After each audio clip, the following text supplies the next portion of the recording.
This book is pragmatical, not philosophical, a practical manual, not a treatise upon theories. It is intended for the men and women whose most pressing need is for money, who wish to get rich first and philosophize afterward. It is for those who have so far found neither the time, the means, nor the opportunity to go deeply into the study of metaphysics, but who want results and who are willing to take the conclusions of science as a basis for action, without going into all the processes by which those conclusions were reached. It is expected that the reader will take the fundamental statements upon faith, just as he would take statements concerning a law of electrical action if they were promulgated by a Marconi or an Edison, and taking the statements upon faith that he will prove their truth by acting upon them without fear or hesitation. Every man or woman who does this will certainly get rich, for the science herein applied is an exact science, and failure is impossible. For the benefit, however, of those who wish to investigate philosophical theories, and so secure a logical basis for faith, I will here cite certain authorities. The monistic theory of the universe, the theory that one is all, and that all is one, that one substance manifests itself as the seeming many elements of the material world, is of Hindu origin, and has been gradually winning its way into the thought of the Western world for 200 years. It is the foundation of all the Oriental philosophies, and of those of Descartes, Spinoza, Leibniz, Schopenhauer, Hegel, and Emerson. The reader who would dig to the philosophical foundations of this is advised to read Hegel and Emerson for himself. In writing this book, I have sacrificed all other considerations to plainness and simplicity of style, so that all might understand. The plan of action laid down herein was deduced from the conclusions of philosophy. It has been thoroughly tested and bears the supreme test of practical experiment. It works. If you wish to know how the conclusions were arrived at, read the writings of the authors mentioned above, and if you wish to recap the fruits of their philosophies in actual practice, listen to this DVD and do exactly as it tells you to do.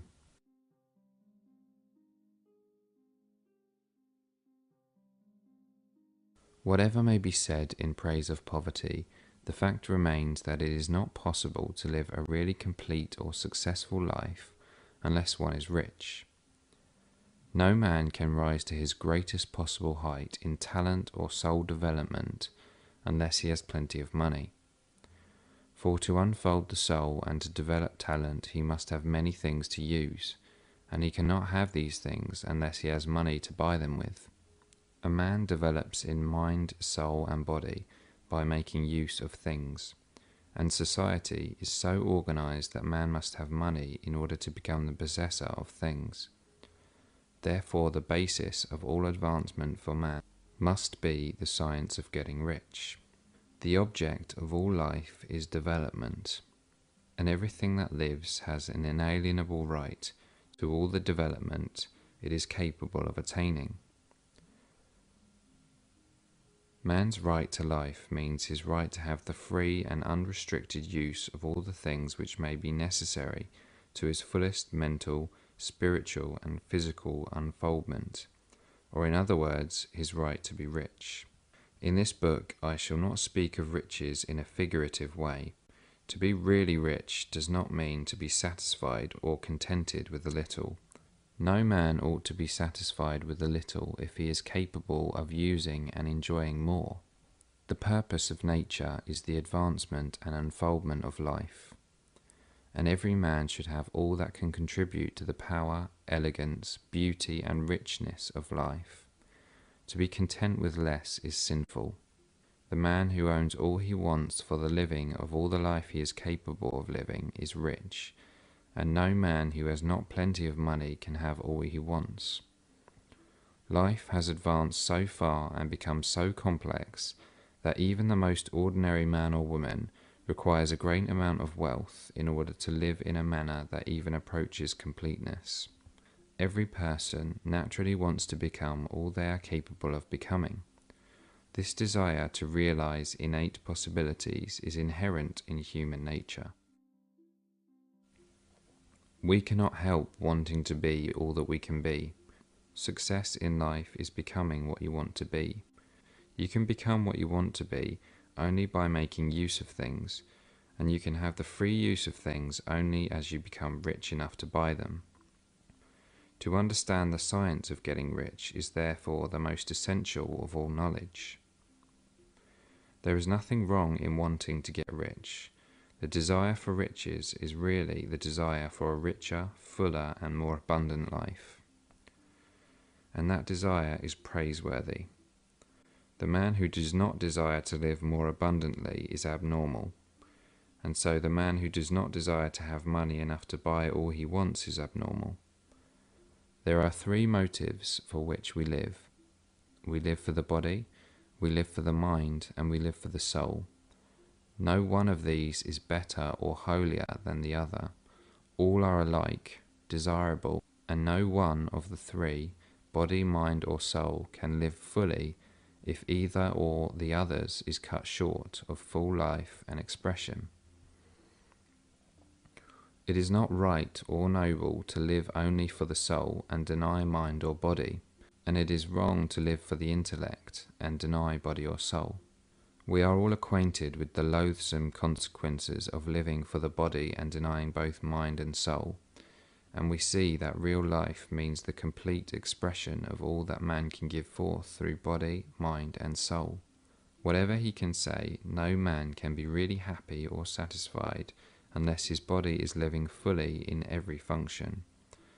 And unless the same is true of his mind and his soul, wherever there is unexpressed possibility or function not performed, there is unsatisfied desire. Desire is possibility seeking expression, or function seeking performance. Man cannot live fully in body without good food, comfortable clothing, and warm shelter, and without freedom from excessive toil. Rest and recreation are also necessary to his physical life. He cannot live fully in mind without books and time to study them, without opportunity for travel and observation, or without intellectual companionship. To live fully in mind, he must have intellectual recreations, and must surround himself with all the objects of art and beauty he is capable of using and appreciating. To live fully in soul, man must have love, and love is denied expression by poverty. A man's highest happiness is found in the bestowal of benefits on those he loves. Love finds its most natural and spontaneous expression in giving. The man who has nothing to give cannot fill his place as a husband or father, as a citizen or as a man. It is in the use of material things that a man finds full life for his body, develops his mind, and unfolds his soul. It is therefore of supreme importance to him that he should be rich. It is perfectly right that you should desire to be rich. If you are a normal man or woman, you cannot help doing so. It is perfectly right that you should give your best attention to the science of getting rich, for it is the noblest and most necessary of all studies. If you neglect this study, you are derelict in your duty to yourself, to God and humanity, for you can render to God and humanity no greater service than to make the most of yourself.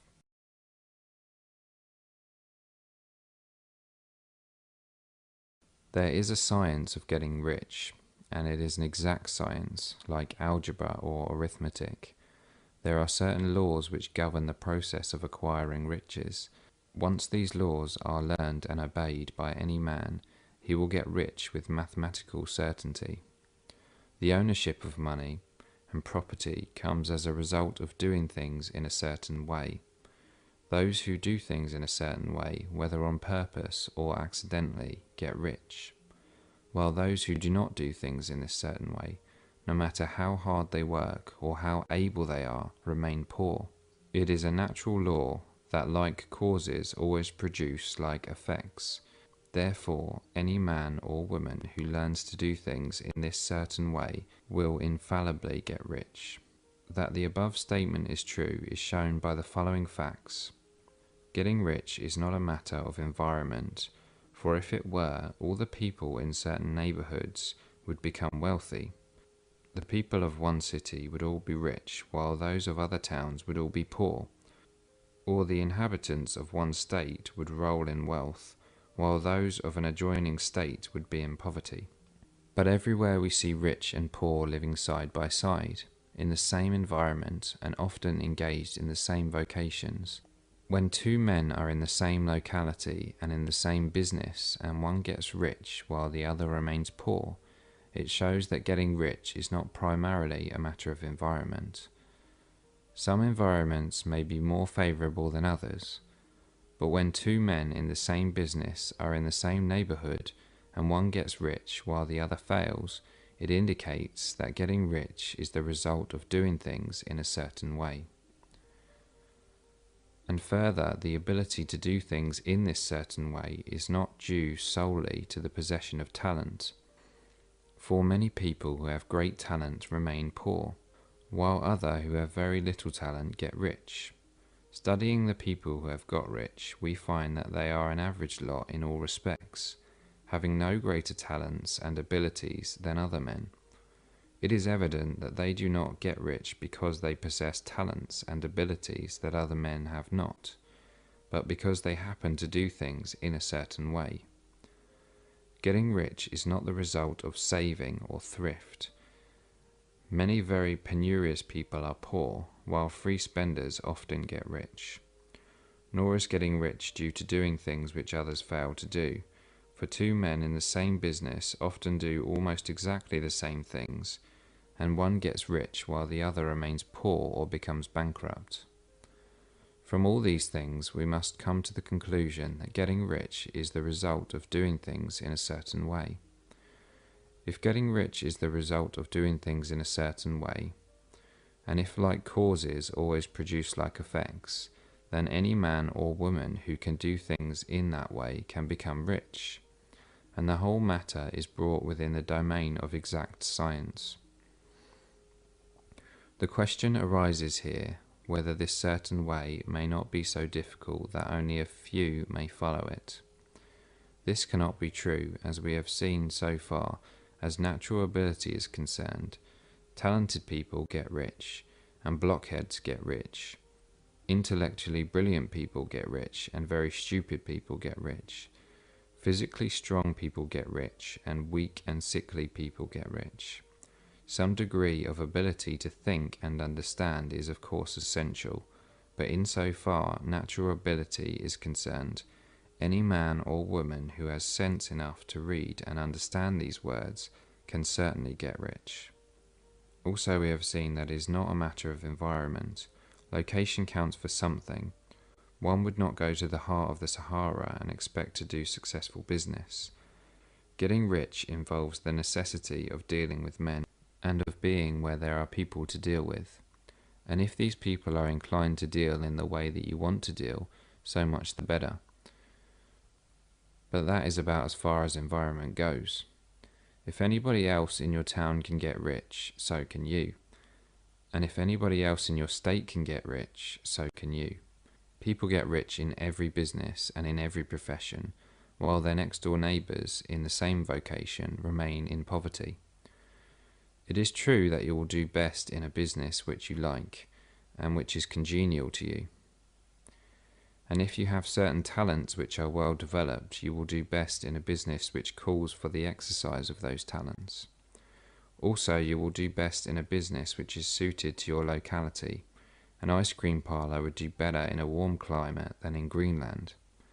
And a salmon fishery will succeed better in the northwest than in Florida, where there are no salmon. But aside from these general limitations, getting rich is not dependent upon your engaging in some particular business, but upon your learning to do things in a certain way. If you are now in business, and anybody else in your locality is getting rich in the same business, while you are not getting rich, it is because you are not doing things in the same way that the other person is doing them. No one is prevented from getting rich by lack of capital. True, as you get capital, the increase becomes more easy and rapid, But one who has capital is already rich and does not need to consider how to become so. No matter how poor you may be, if you begin to do things in a certain way, you will begin to get rich, and you will begin to have capital. The getting of capital is part of the process of getting rich, and is a part of the result which invariably follows, the doing of things in a certain way. You may be the poorest man on the continent and be deeply in debt. You may have neither friends, influence, nor resources, but if you begin to do things in this way, you must infallibly begin to get rich, for like causes must produce like effects. If you have no capital, you can get capital, and if you are in the wrong business, you can get into the right business. If you are in the wrong location, you can go to the right location, and you can do so by beginning in your present business and in your present location to do things in the certain way which causes success.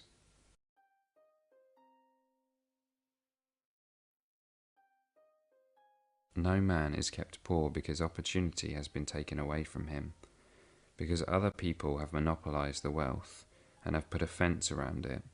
You may be shut off from engaging in business in certain lines, but there are other channels open to you. Probably it would be hard for you to get control of any of the great railroad systems. That field is pretty well monopolized, but the electric railway business is still in its infancy and offers plenty of scope for enterprise, and it will be but a very few years until traffic and transportation through the air will become a great industry, and in all its branches will give employment to hundreds of thousands and perhaps to millions of people. It is quite true that if you are a workman in the employ of the Steel Trust, you have very little chance of becoming the owner of the plant in which you work.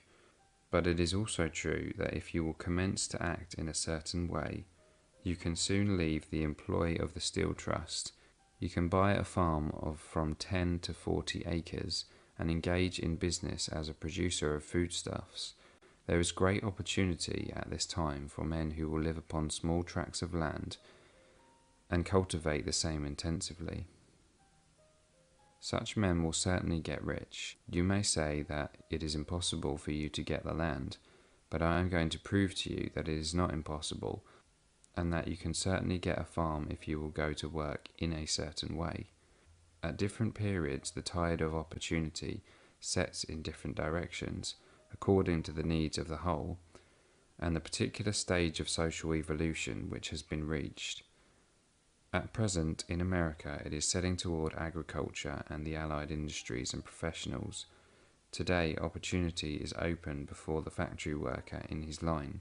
It is open before the businessman who supplies the farmer more than before the one who supplies the factory worker, and before the professional man who waits upon the farmer more than before the one who serves the working class.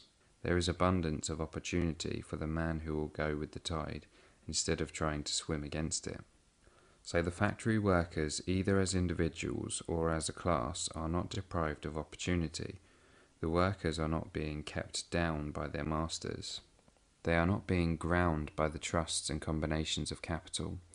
As a class, they are where they are because they do not do things in a certain way.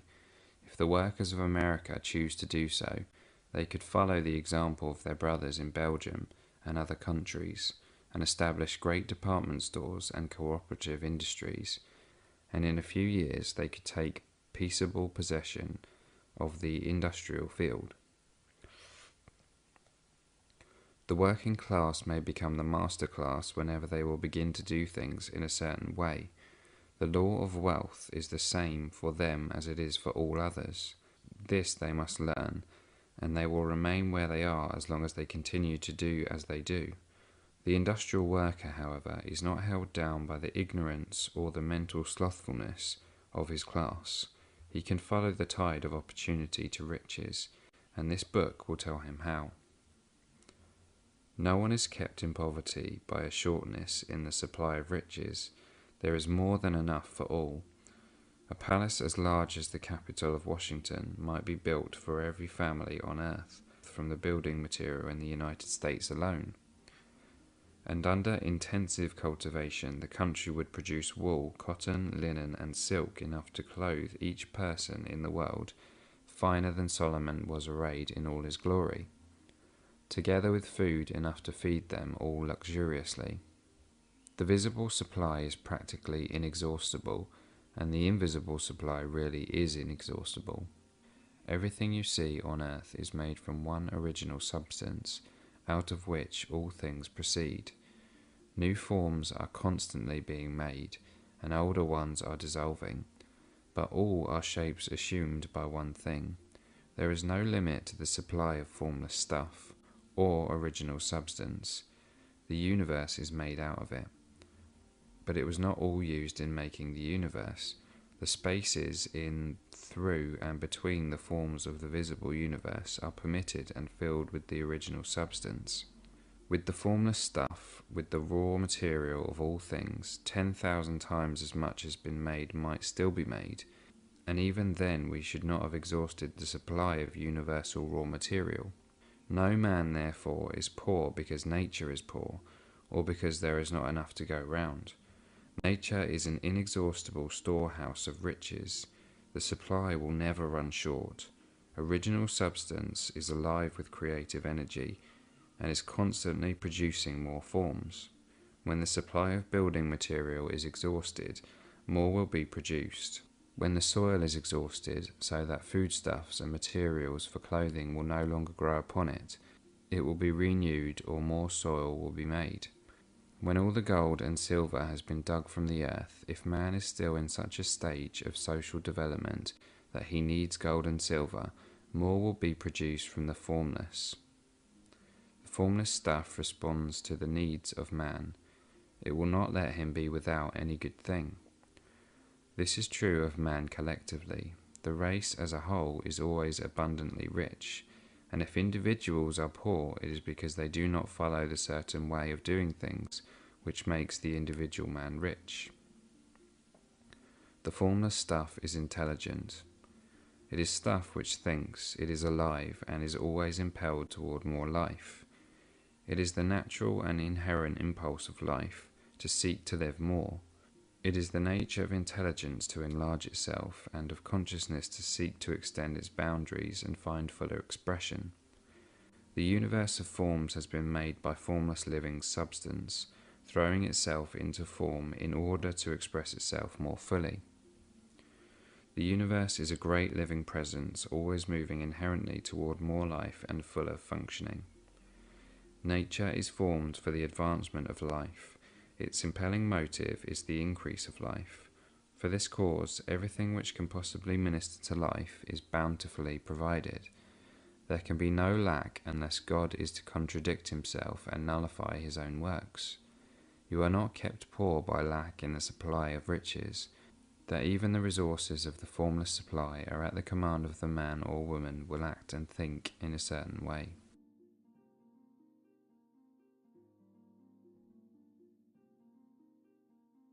Thought is the only power which can produce tangible riches from the formless substance. The stuff from which all things are made is a substance which thinks, and a thought of form in this substance produces the form. Original substance moves according to its thoughts. Every form and process you see in nature is the visible expression of a thought in original substance. As the formless stuff thinks of a form, it takes that form. As it thinks of a motion, it makes that motion. That is the way all things were created. We live in a thought world, which is part of a thought universe. The thought of a moving universe extended throughout formless substance, and the thinking stuff moving according to that thought, took the form of systems of planets and maintains that form. Thinking substance takes the form of its thought and moves according to the thought. Holding the idea of circling system of suns and worlds, it takes the form of these bodies and moves them as it thinks. Thinking the form of a slow-growing oak tree, it moves accordingly and produces the tree, though centuries may be required to do the work. In creating, the formless seems to move according to the lines of motion it has established. The thought of an oak tree does not cause the instant formation of a full-grown tree, but it does start in motion the forces which will produce the tree along established lines of growth.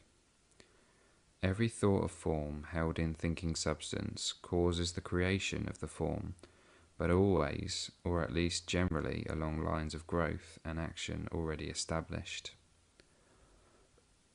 The thought of a house of a certain construction, if it were impressed upon formless substance, might not cause the instant formation of the house, but it would cause the turning of creative energies already working in trade and commerce into such channels as to result in the speedy building of a house.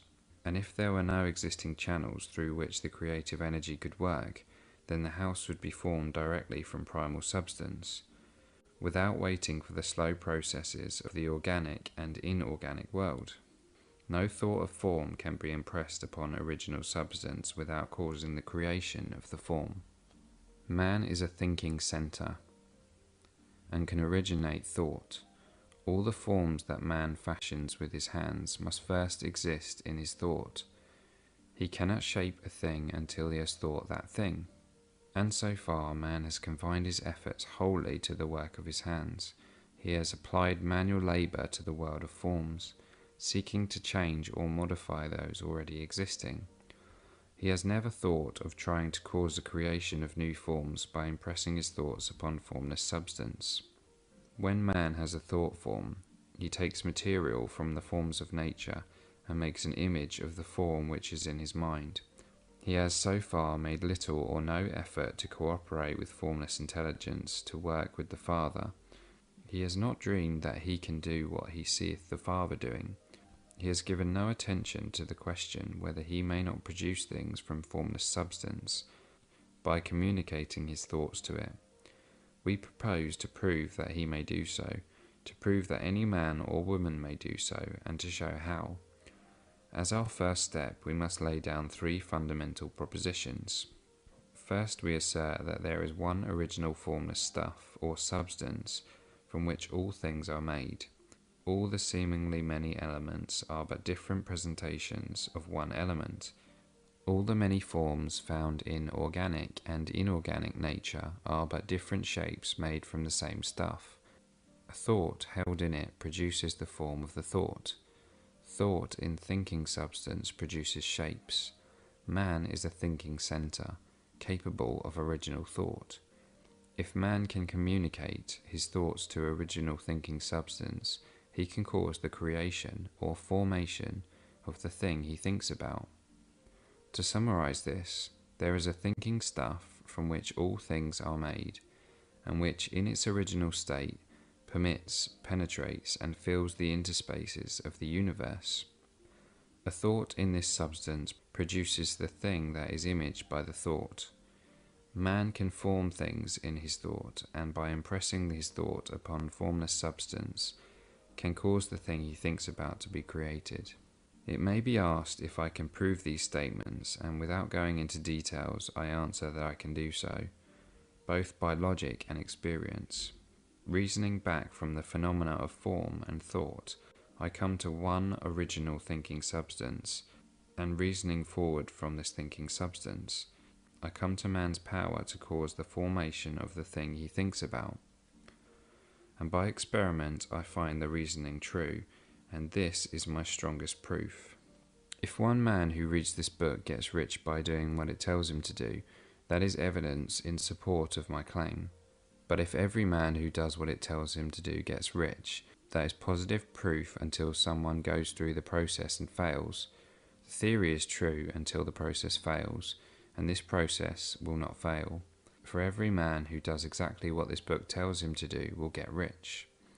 I have said that men get rich by doing things in a certain way, and in order to do so, men must become able to think in a certain way. A man's way of doing things is the direct result of the way he thinks about things. To do things in a way you want to do them, you will have to acquire the ability to think the way you want to think. This is the first step toward getting rich.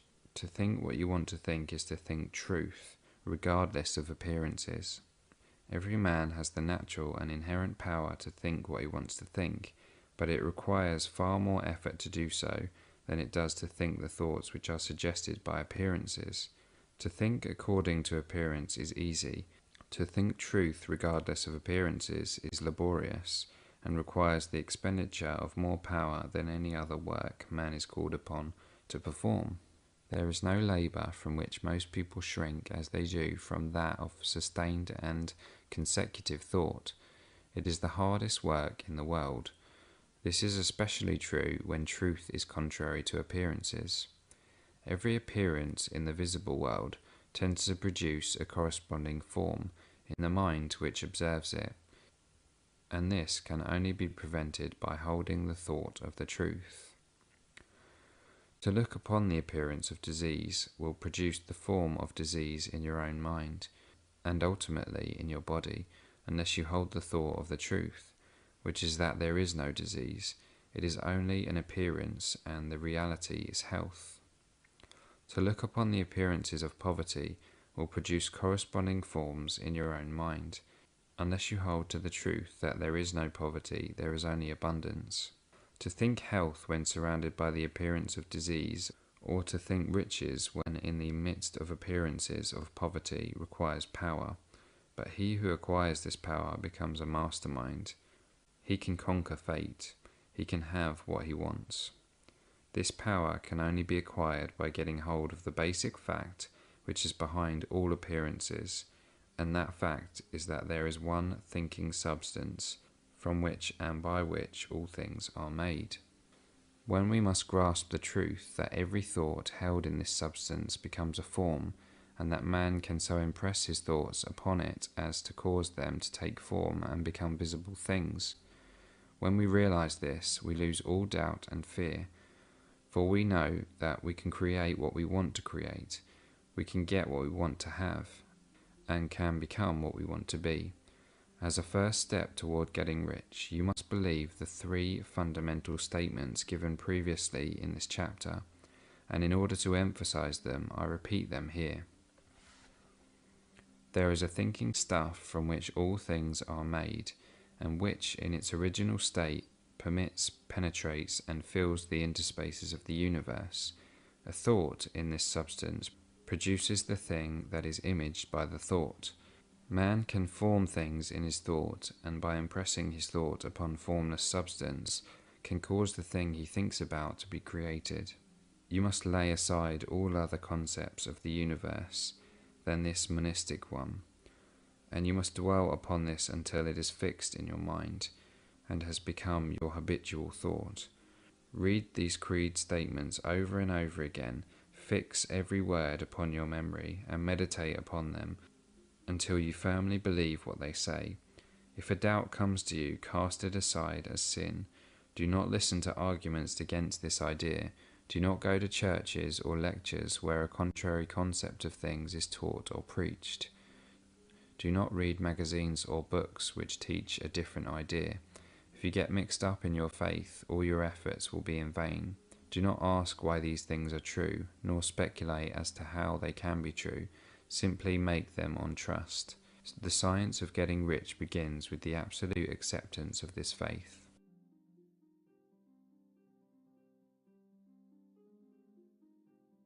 You must get rid of the last vestige of the old idea that there is a deity whose will it is that you should be poor, or whose purposes may be served by keeping you in poverty. The intelligent substance which is all and in all, and which lives in all and lives in you, is a consciously living substance. Being a consciously living substance, it must have the nature and inherent desire of every living intelligence for increase of life. Every living thing must continually seek for the enlargement of its life, because life, in the mere act of living, must increase itself. A seed dropped into the ground springs into activity, and in the act of living produces 100 more seeds. Life, by living, multiplies itself. It is forever becoming more. It must do so if it continues to be at all. Intelligence is under the same necessity for continuous increase. Every thought we think makes it necessary for us to think another thought. Consciousness is continually expanding. Every fact we learn leads us to the learning of another fact. Knowledge is continually increasing. Every talent we cultivate brings to the mind the desire to cultivate another talent. We are subject to the urge of life, seeking expression, whichever drives us on to know more, to do more, and to be more. In order to know more, do more, and be more, we must have more. We must have things to use, for we learn and do and become only by using things. We must get rich so that we can live more. The desire for riches is simply the capacity for larger life seeking fulfillment. Every desire is the effort of an unexpressed possibility to come into action. It is power seeking to manifest which causes desire. That which makes you want more money is the same as that which makes the plant grow. It is life seeking fuller expression. The one living substance must be subject to this inherent law of all life. It is permitted with the desire to live more. That is why it is under the necessity of creating things. The one substance desires to live more in you, hence it wants you to have all the things you can use. It is the desire of God that you should get rich. He wants you to get rich because he can express himself better through you if you have plenty of things to use in giving him expression. He can live more in you if you have unlimited command of the means of life. The universe desires you to have everything you want to have. Nature is friendly to your plans. Everything is naturally for you.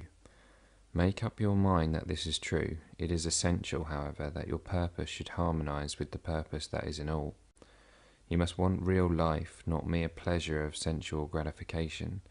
Life is the performance of function, and the individual really lives only when he performs every function, physical, mental, and spiritual, of which he is capable without excess in any. You do not want to get rich in order to live swinishly, for the gratification of animal desires. That is not life, but the performance of every physical function is a part of life. And no one lives completely who denies the impulses of the body a normal and healthful expression. You do not want to get rich solely to enjoy mental pleasures, to get knowledge, to gratify ambition, to outshine others, to be famous. All these are a legitimate part of life, but the man who lives for the pleasures of the intellect alone will only have a partial life, and he will never be satisfied with his lot. You do not want to get rich solely for the good of others, to lose yourself for the salvation of mankind, to experience the joys of philanthropy and sacrifice. The joys of the soul are only a part of life, and they are no better or nobler than any other part. You want to get rich in order that you may eat, drink, and be merry when it is time to do these things, in order that you may surround yourself with beautiful things. See distant lands, feed your mind, and develop your intellect, in order that you may love men and be able to play a good part in helping the world to find truth. But remember that extreme altruism is no better and no nobler than extreme selfishness. Both are mistakes. Get rid of the idea that God wants you to sacrifice yourself for others, and that you can secure his favour by doing so.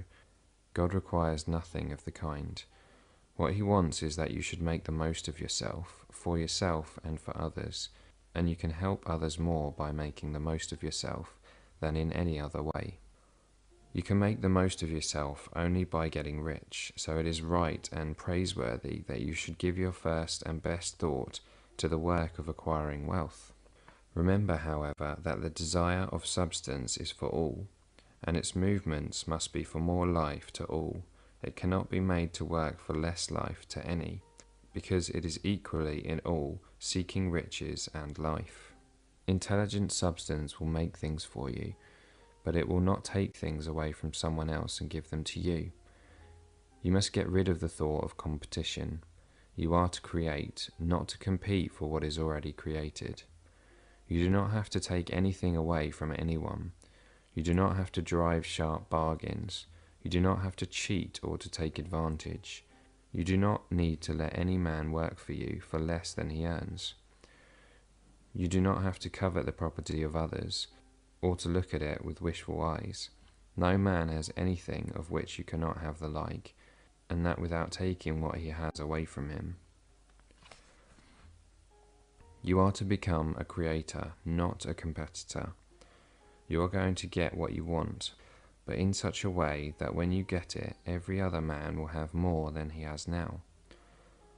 I am aware that there are men who get a vast amount of money by proceeding in direct opposition to the statements in the paragraph above, and may add a word of explanation here. Men of the plutocratic type who become very rich do so sometimes purely by their extraordinary ability on the plane of competition, and sometimes they unconsciously relate themselves to substance in its great purposes and movements for the general racial upbuilding through industrial evolution. Rockefeller, Carnegie, Morgan have been the unconscious agents of the supreme in the necessary work of systemizing and organizing productive industry, and in the end their work will contribute immensely toward increased life for all. Their day is nearly over. They have organized production, and will soon be succeeded by the agents of the multitude who will organize the machinery of distribution. The multimillionaires are like the monster reptiles of the prehistoric eras. They play a necessary part in the evolutionary process, but the same power which produced them will dispose of them, and it is well to bear in mind that they have never been really rich. A record of the private lives of most of this class will show that they have really been the most abject and wretched of the poor. Riches secured on the competitive plane are never satisfactory and permanent. They are yours today and another's tomorrow. Remember, if you are to become rich in a scientific and certain way, you must rise entirely out of the competitive thought. You must never think for a moment that the supply is limited. Just as soon as you begin to think that all the money is being cornered and controlled by bankers and others, and that you must exert yourself to get laws passed to stop this process and so on, in that moment you drop into the competitive mind, and your power to cause creation is gone for the time being, and what is worse, you will probably arrest the creative movements you have already instituted. Know that there are countless millions of dollars worth of gold in the mountains of the earth not yet brought to light, and know that if there were not, more would be created from thinking substance to supply your needs. Know that the money you need will come, even if it is necessary for 1,000 men to be led to the discovery of new gold mines tomorrow. Never look at the visible supply. Look always at the limitless riches in formless substance, and know that they are coming to you as fast as you can receive and use them. Nobody, by cornering the visible supply, can prevent you from getting what is yours. So never allow yourself to think for an instant that all the best building spots will be taken before you get ready to build your house, unless you hurry. Never worry about the trusts and combines and get anxious for fear they will soon come to own the whole earth. Never get afraid that you will lose what you want because some other person beats you to it. That cannot possibly happen. You are not seeking anything that is possessed by anyone else. You are causing what you want to be created from formless substance, and the supply is without limits. Stick to the formulated statement. There is a thinking stuff from which all things are made, and which, in its original state, permits, penetrates, and fills the interspaces of the universe. A thought in this substance produces the thing that is imaged by the thought. Man can form things in his thought, and by impressing his thought upon formless substance, can cause the thing he thinks about to be created.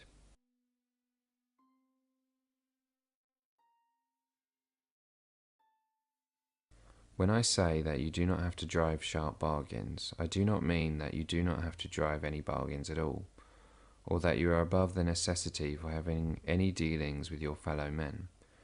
I mean that you will not need to deal with them unfairly. You do not have to get something for nothing, but can give to every man more than you take from him. You cannot give every man more in cash market value than you can take from him, but you can give him more in use value than cash value of the thing you take from him. The paper, ink, and DVD may not be worth the money you pay for it, but if the ideas suggested by it bring you thousands of dollars, You have not been wronged by those who sold it to you. They have given you a great use value for a small cash value. Let us suppose that I own a picture by one of the great artists which in any civilized community is worth thousands of dollars.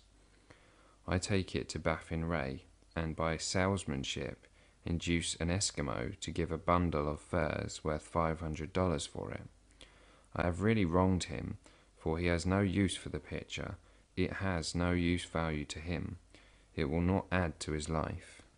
But suppose I give him a gun worth $50 for his furs, then he has made a good bargain. He has use for the gun. It will get him many more furs and much food. It will add to his life in every way. It will make him rich. When you rise from the competitive to the creative plane, you scan your business transactions very strictly. And if you are selling any man anything which does not add more to his life than the thing he gave you in exchange, you can afford to stop it. You do not have to beat anybody in business, and if you are in a business which does beat people, get out of it at once. Give every man more in use value than you can take from him in cash value, then you are adding to the life of the world by every business transaction. If you have people working for you, you must take from them more in cash value than you pay them in wages.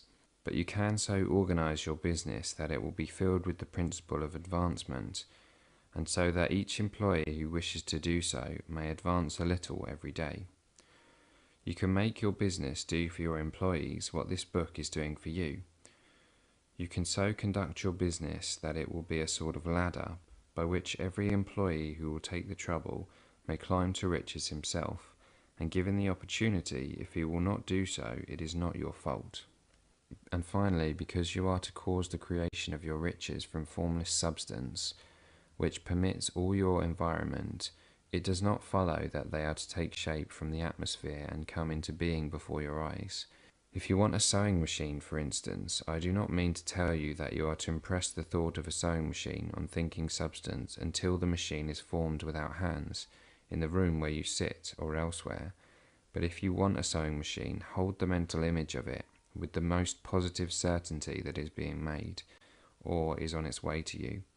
After once forming the thought, have the most absolute and unquestioning faith that the sewing machine is coming. Never think of it, or speak of it, in any other way than as being sure to arrive. Claim it as already yours. It will be brought to you by the power of the Supreme Intelligence, acting upon the minds of men. If you live in Maine, it may be that a man will be brought from Texas or Japan to engage in some transaction which will result in you getting what you want. If so, the whole matter will be as much to that man's advantage as it is to yours. Do not forget for a moment that the thinking substance is through all, in all, communicating with all, and can influence all. The desire of thinking substance for fuller life and better living has caused the creation of all the sewing machines already made, and it can cause the creation of millions more, and will whenever men set in motion by desire and faith, and by acting in a certain way. You can certainly have a sewing machine in your house, and it is just as certain that you can have any other thing or things which you want, and which you will use the advancement of your own life, and the lives of others. You need not hesitate about asking largely. It is your Father's pleasure to give you the kingdom, said Jesus. Original substance wants to live all that is possible in you, and wants you to have all that you can or will use for the living of the most abundant life. If you fix upon your consciousness the fact that the desire you feel for the possession of riches is one with the desire of omnipotence for more complete expression, your faith becomes invincible. Once I saw a little boy sitting at a piano, and vainly trying to bring harmony out of the keys, and I saw that he was grieved and provoked by his inability to play real music. I asked him the cause of his vexation, and he answered, I can feel the music in me, but I can't make my hands go right. The music in him was the urge of original substance, containing all the possibilities of all life. All that there is of music was seeking expression through the child.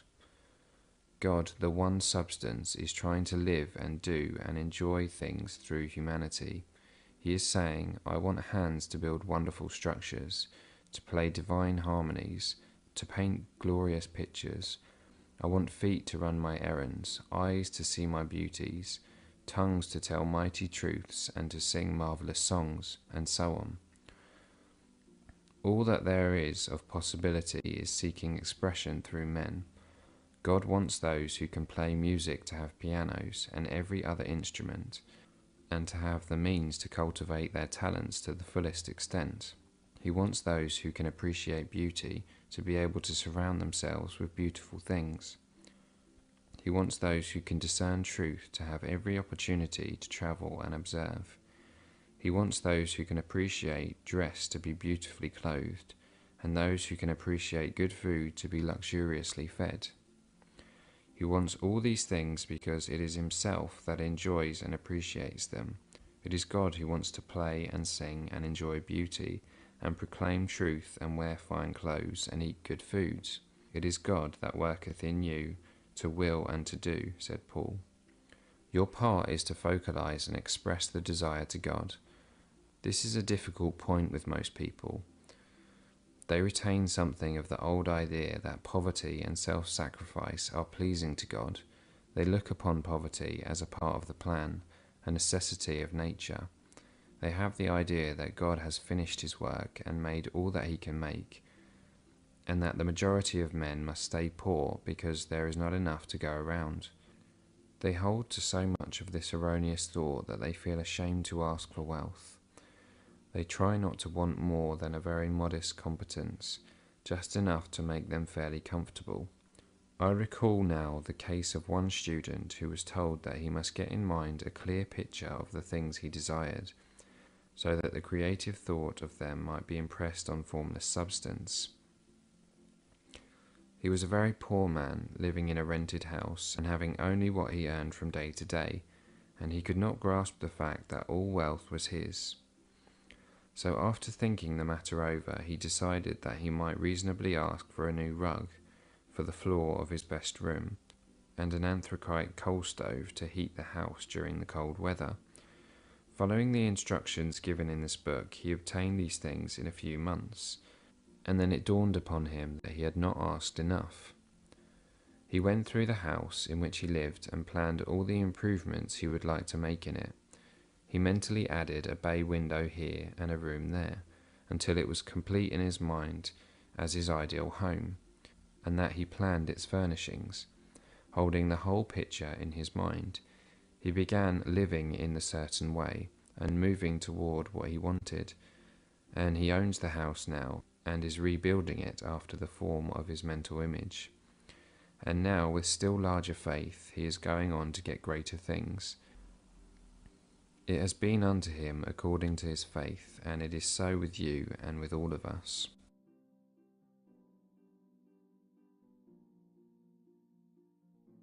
The illustrations given in the last chapter will have conveyed to the reader the fact that the first step toward getting rich is to convey the idea of your wants to the formless substance. This is true, and you will see that in order to do so it becomes necessary to relate yourself to the formless intelligence in a harmonious way. To secure this harmonious relation is a matter of such primary and vital importance that I shall give some space to its discussion here, and give you instructions which, if you will follow them, will be certain to bring you into perfect unity of mind with God. The whole process of mental adjustment and atonement can be summed up in one word: gratitude. First, you believe that there is one intelligent substance from which all things proceed. Second, you believe that this substance gives you everything you desire. And third, you relate yourself to it by a feeling of deep and profound gratitude. Many people who order their lives rightly in all other ways are kept in poverty by their lack of gratitude. Having received one gift from God, they cut the wires which connect them with Him by failing to make acknowledgement. It is easy to understand that the nearer we live to the source of wealth, the more wealth we shall receive. And it is easy also to understand that the soul that is always grateful lives in closer touch with God than the one which never looks to him in thankful acknowledgement. The more gratefully we fix our minds on the Supreme when good things come to us, the more good things we will receive, and the more rapidly they will come. And the reason simply is that the mental attitude of gratitude draws the mind onto closer touch with the source from which the blessings come. If it is a new thought to you that gratitude brings your whole mind into closer harmony with the creative energies of the universe, consider it well, and you will see that it is true. The good things you already have come to you along the line of obedience to certain laws. Gratitude will lead your mind out along the ways by which things come, and it will keep you in close harmony with creative thought and prevent you from falling into competitive thought. Gratitude alone can keep you looking toward the all and prevent you from falling into the error of thinking of the supply as limited, and to do that would be fatal to your hopes. There is a law of gratitude, and it is absolutely necessary that you should observe the law if you are to get the results you seek. The law of gratitude is the natural principle that the action and reaction are always equal and in opposite directions. The grateful outreaching of your mind in thankful praise to the Supreme is a liberation or expenditure of force. It cannot fail to reach that to which it addressed, and the reaction is an instantaneous movement towards you. Draw nigh unto God, and he will draw nigh unto you. That is a statement of psychological truth, and if your gratitude is strong and constant, the reaction in formless substance will be strong and continuous. The movement of the things you want will be always toward you. Notice the grateful attitude that Jesus took, how he always seemed to be saying, I thank thee, Father, that thou hearest me. You cannot exercise much power without gratitude, for it is gratitude that keeps you connected with power. But the value of gratitude does not consist solely in getting you more blessings in the future. Without gratitude, you cannot long keep from dissatisfied thought regarding things as they are. The moment you permit your mind to dwell with dissatisfaction upon things as they are, you begin to lose ground. You fix attention upon the common, the ordinary, the poor, and the squalid and mean, and your mind takes the form of these things. Then you will transmit these forms or mental images to the formless, and the common, the poor, the squalid, and the mean will come to you. To permit your mind to dwell upon the inferior is to become inferior, and to surround yourself with inferior things. On the other hand, to fix your attention on the best is to surround yourself with the best, and to become the best. The creative power within us makes us into the image of that which we give our attention. We are thinking substance, and thinking substance always takes the form of that which it thinks about. The grateful mind is constantly fixed upon the best, therefore it tends to become the best. It takes the form or character of the best, and will receive the best. Also, faith is born of gratitude. The grateful mind continually expects good things, and expectation becomes faith. The reaction of gratitude upon one's own mind produces faith, and every outgoing wave of grateful thanksgiving increases faith. He who has no feeling of gratitude cannot long retain a living faith, and without a living faith you cannot get rich by the creative method, as we shall see in the following chapters. It is necessary then to cultivate the habit of being grateful for every good thing that comes to you, and to give thanks continuously. And because all things have contributed to your advancement, you should include all things in your gratitude. Do not waste time thinking or talking about the shortcomings or wrong actions of plutocrats or trust magnates. Their organization of the world has made your opportunity. All you get really comes to you because of them. If it were not for politicians, we should fall into anarchy, and your opportunity would be greatly lessened. God has worked a long time and very patiently to bring us up to where we are in industry and government, and he is going right on with his work. There is not the least doubt that he will do away with the plutocrats, trust magnates, captains of industry, and politicians as soon as they can be spared. But in the meantime, behold, they are all very good. Remember that they are all helping to arrange the lines of transmission along with your riches will come to you, and be grateful to them all. This will bring you into harmonious relations with the good in everything, and the good in everything will move toward you.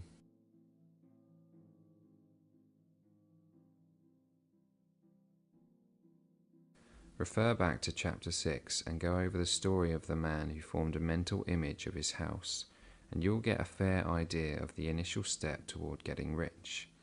You must form a clear and definite mental picture of what you want. You cannot transmit an idea unless you have it yourself. You must have it before you can give it, and many people fail to impress thinking substance because they have themselves only a vague and misty concept of the things they want to do, to have, or to become. It is not enough that you should have a general desire for wealth, to do good with. Everybody has that desire. It is not enough that you should have a wish to travel, see things, live more, etc. Everybody has those desires also. If you were going to send a message to a friend, you would not send the letters of the alphabet in their order and let him construct the message for himself.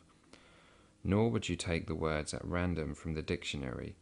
You would send a coherent sentence, one which meant something. When you try to impress your thoughts upon substance, remember that it must be done by a coherent statement. You must know what you want, and be definite. You can never get rich or start the creative power into action by sending out unformed longings and vague desires.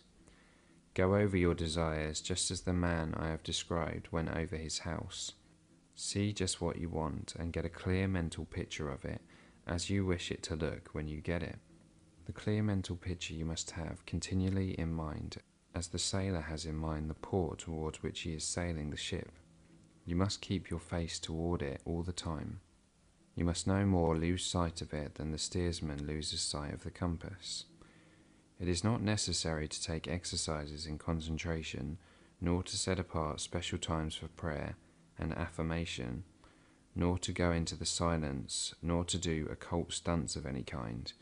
Their things are well enough, but all you need is to know what you want, and to want it badly enough so that it will stay in your thoughts. Spend as much of your leisure time as you can in contemplating your picture, but no one needs to take exercises to concentrate his mind on a thing which he really wants. It is the things you do not really care about which require effort to fix your attention upon them, and unless you really want to get rich, so that the desire is strong enough to hold your thoughts directed to that purpose, as the magnetic pole holds the needle of the compass, it will hardly be worthwhile for you to try to carry out the instructions given in this book. The methods herein set forth are for people whose desire for riches is strong enough to overcome mental laziness and the love of ease and make them work. The more clear and definite you make your picture then, and the more you dwell upon it, bringing out all its delightful details, the stronger your desire will be, and the stronger your desire, the easier it will be to hold your mind fixed upon the picture of what you want. Something more is necessary, however, than merely to see the picture clearly. If that is all you do, you are only a dreamer, and you'll have little or no power for accomplishment. Behind your clear vision must be the purpose to realize it, to bring it out in tangible expression. And behind this purpose must be an invincible and unwavering faith that the thing is already yours, that it is at hand, and you have only to take possession of it. Live in the new house mentally until it takes form around you physically. In the mental realm, enter at once into full enjoyment of the things you want. Whatsoever things ye ask for when ye pray, believe that ye receive them, and ye shall have them, said Jesus. See the things you want as if they were actually around you all the time. See yourself as owning and using them.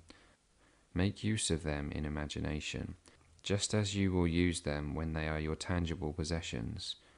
Dwell upon your mental picture until it is clear and distinct, and then take the mental attitude of ownership toward everything in that picture.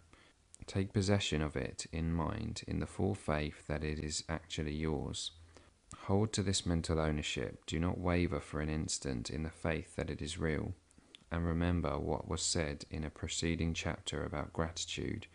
Be as thankful for it all the time as you expect it to be when it has taken form.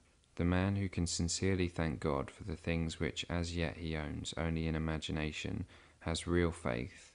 He will get rich. He will cause the creation of whatsoever he wants. You do not need to pray repeatedly for the things you want.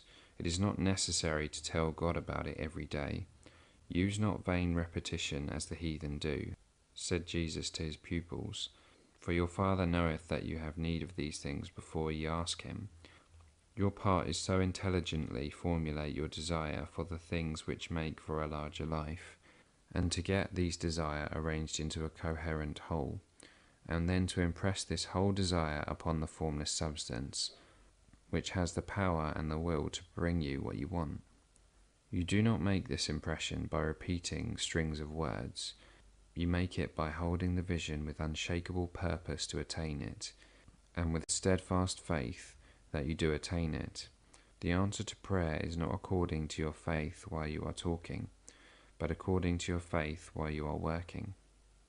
You cannot impress the mind of God by having a special Sabbath day set apart to tell him what you want, and the forgetting him during the rest of the week. You cannot impress him by having special hours to go into your closet and pray, if you then dismiss the matter from your mind until the hour of prayer comes again. Oral prayer is well enough, and has its effect, especially upon yourself, in clarifying your vision and strengthening your faith, but it is not your oral petitions which you get what you want. In order to get rich, you do not need a sweet hour of prayer. You need to pray without ceasing, and by prayer I mean holding steadily to your vision, with the purpose to cause its creation into solid form, and the faith that you are doing so. Believe that ye receive them. The whole matter turns on receiving. Once you have clearly formed your vision, when you have formed it, it is well to make an oral statement, addressing the Supreme in reverent prayer. And from the moment you must, in mind, receive what you ask for. Live in the new house, wear the fine clothes, ride in the automobile, go on the journey and confidently plan for greater journeys. Think and speak of all the things you have asked for in terms of actual present ownership. Imagine an environment and a financial condition exactly as you want them, and live all the time in that imaginary environment and financial condition.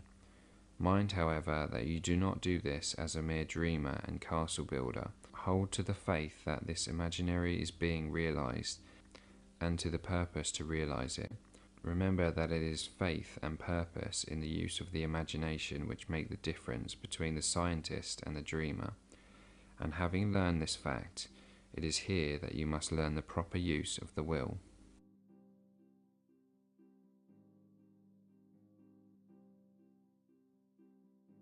To set about getting rich in a scientific way, you do not try to apply your willpower to anything outside of yourself. You have no right to do so anyway. It is wrong to apply your will to other men and women in order to get them to do what you wish done. It is as flagrantly wrong to coerce people by mental power as it is to coerce them by physical power. If compelling people by physical force to do things for you reduces them to slavery, compelling them by mental means accomplishes exactly the same thing. The only difference is in methods. If taking things from people by physical force is robbery, then taking things by mental force is robbery also. There is no difference in principle. You have no right to use your willpower upon another person, even for his own good. For you do not know what is for his good. The science of getting rich does not require you to apply power or force to any other person in any way whatsoever. There is not the slightest necessity for doing so. Indeed, any attempt to use your will upon others will only tend to defeat your purpose. You do not need to apply your will to things in order to compel them to come to you. That would simply be trying to coerce God and would be foolish and useless as well as irreverent. You do not have to compel God to give you good things, any more than you have to use your willpower to make the sun rise. You do not have to use your willpower to conquer an unfriendly deity or to make stubborn and rebellious forces do your bidding. Substance is friendly to you and is more anxious to give you what you want than you are to get it. To get rich, you need only to use your willpower upon yourself. When you know what to think and do, then you must use your will to compel yourself to think and do the right things. That is the legitimate use of the will in getting what you want, to use it in holding yourself to the right course. Use your will to keep yourself thinking and acting in the certain way. Do not try to project your will or your thoughts or your mind out into space to act on things or people. Keep your mind at home, it can accomplish more there than elsewhere. Use your mind to form a mental image of what you want and to hold that vision with faith and purpose. And use your will to keep your mind working in the right way. The more steady and continuous your faith and purpose, the more rapidly you will get rich, because you will make only positive impressions upon substance, and you will not neutralize or offset them by negative impressions. The picture of your desires held with faith and purpose is taken up by the formless and permits it to great distances throughout the universe, for all I know. As this impression spreads, all things are set moving towards its realization. Every living thing, every inanimate thing, and the things yet uncreated are stirred toward bringing into being that which you want. All force begins to be exerted in that direction. All things begin to move toward you. The minds of people everywhere are influenced toward doing the things necessary to the fulfilling of your desires, and they work for you unconsciously. But you can check all this by starting a negative impression in the formless substance. Doubt or unbelief is as certain to start a movement away from you as faith and purpose are to start one toward you. It is by not understanding this that most people who try to make use of mental science in getting rich make their failure. Every hour and movement you spend in giving heed to doubts and fears, every hour you spend in worry, every hour in which your soul is possessed by unbelief sets a current away from you in the whole domain of intelligent substance. All the promises are unto them that believe, and unto them only. Notice how insistent Jesus was upon this point of belief, and now you know the reason why. Since belief is all important, it behooves you to guard your thoughts, and as your beliefs will be shaped to a very great extent by the things you observe and think about, it is important that you should command your attention. And here the will comes into use, for it is by your will that you determine upon what things your attention shall be fixed. If you want to become rich, you must not make a study of poverty. Things are not brought into being by thinking about their opposites. Health is never to be attained by studying disease and thinking about disease. Righteousness is not to be promoted by studying sin and thinking about sin, and no one ever got rich by studying poverty and thinking about poverty. Medicine as a science of disease has increased disease. Religion as a science of sin has promoted sin, and economics as a study of poverty will fill the world with wretchedness and want. Do not talk about poverty, do not investigate it or concern yourself with it. Never mind what its causes are, you have nothing to do with them. What concerns you is the cure. Do not spend your time in charitable work or charity movements. All charity only tends to perpetuate the wretchedness it aims to eradicate. I do not say that you should be hard-hearted or unkind and refuse to hear the cry of need, but you must not try to eradicate poverty in any of the conventional ways. Put poverty behind you and put all that pertains to it behind you and make good.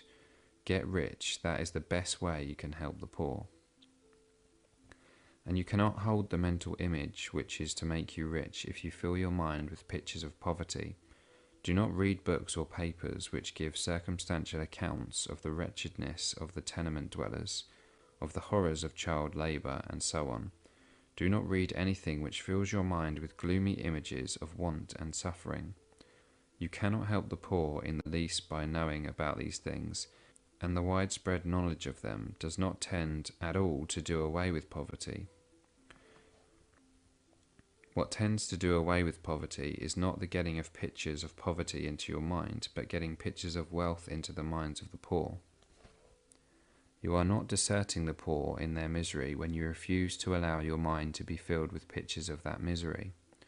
Poverty can be done away with, not by increasing the number of well-to-do people who think about poverty, but by increasing the number of poor people who purpose with faith to get rich. The poor do not need charity, they need inspiration. Charity only sends them a loaf of bread to keep them alive in their wretchedness, or gives them an entertainment to make them forget for an hour or two, but inspiration will cause them to rise out of their misery. If you want to help the poor, demonstrate to them that they can become rich. Prove it by getting rich yourself. The only way in which poverty will ever be banished from this world is by getting a large and constantly increasing number of people to practice the teachings of this book.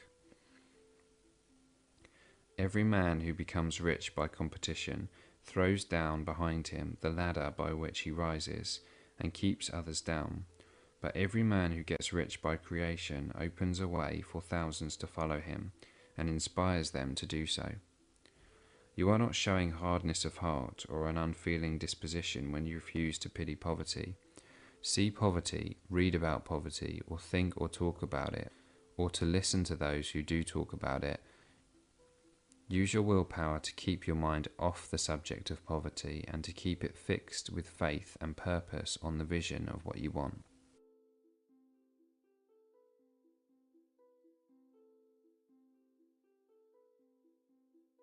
You cannot retain a true and clear vision of wealth if you are constantly turning your attention to opposing pictures, whether they be external or imaginary.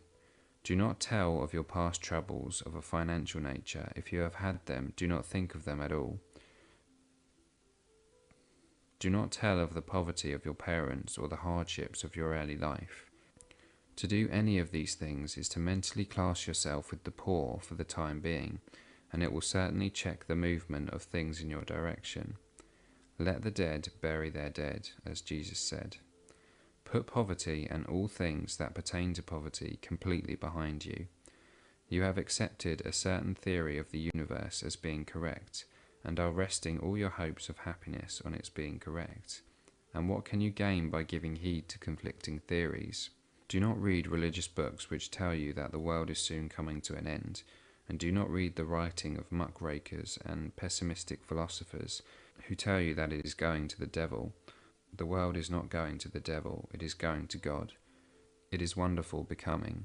True, there may be a good many things in existing conditions which are disagreeable, but what is the use of studying them when they are certainly passing away, and when the study of them only tends to check their passing and keep them with us? Why give time and attention to things which are being removed by evolutionary growth, when you can hasten their removal only by promoting the evolutionary growth as far as your part of it goes? No matter how horrible in seeming may be the conditions in certain countries, sections or places, you waste your time and destroy your chances by considering them. You should interest yourself in the world's becoming rich. Think of the riches the world is coming into, instead of the poverty it is growing out of, and bear in mind that the only way in which you can assist the world in growing rich is by growing rich yourself, through the creative method, not the competitive one. Give your attention wholly to riches, ignore poverty. Whenever you think or speak of those who are poor, think and speak of them as those who are becoming rich, those who are to be congratulated rather than pitied. Then they and others will catch the inspiration and begin to search for the way out. Because I say that you are to give your whole time and mind and thought to riches, it does not follow that you are to be sordid or mean.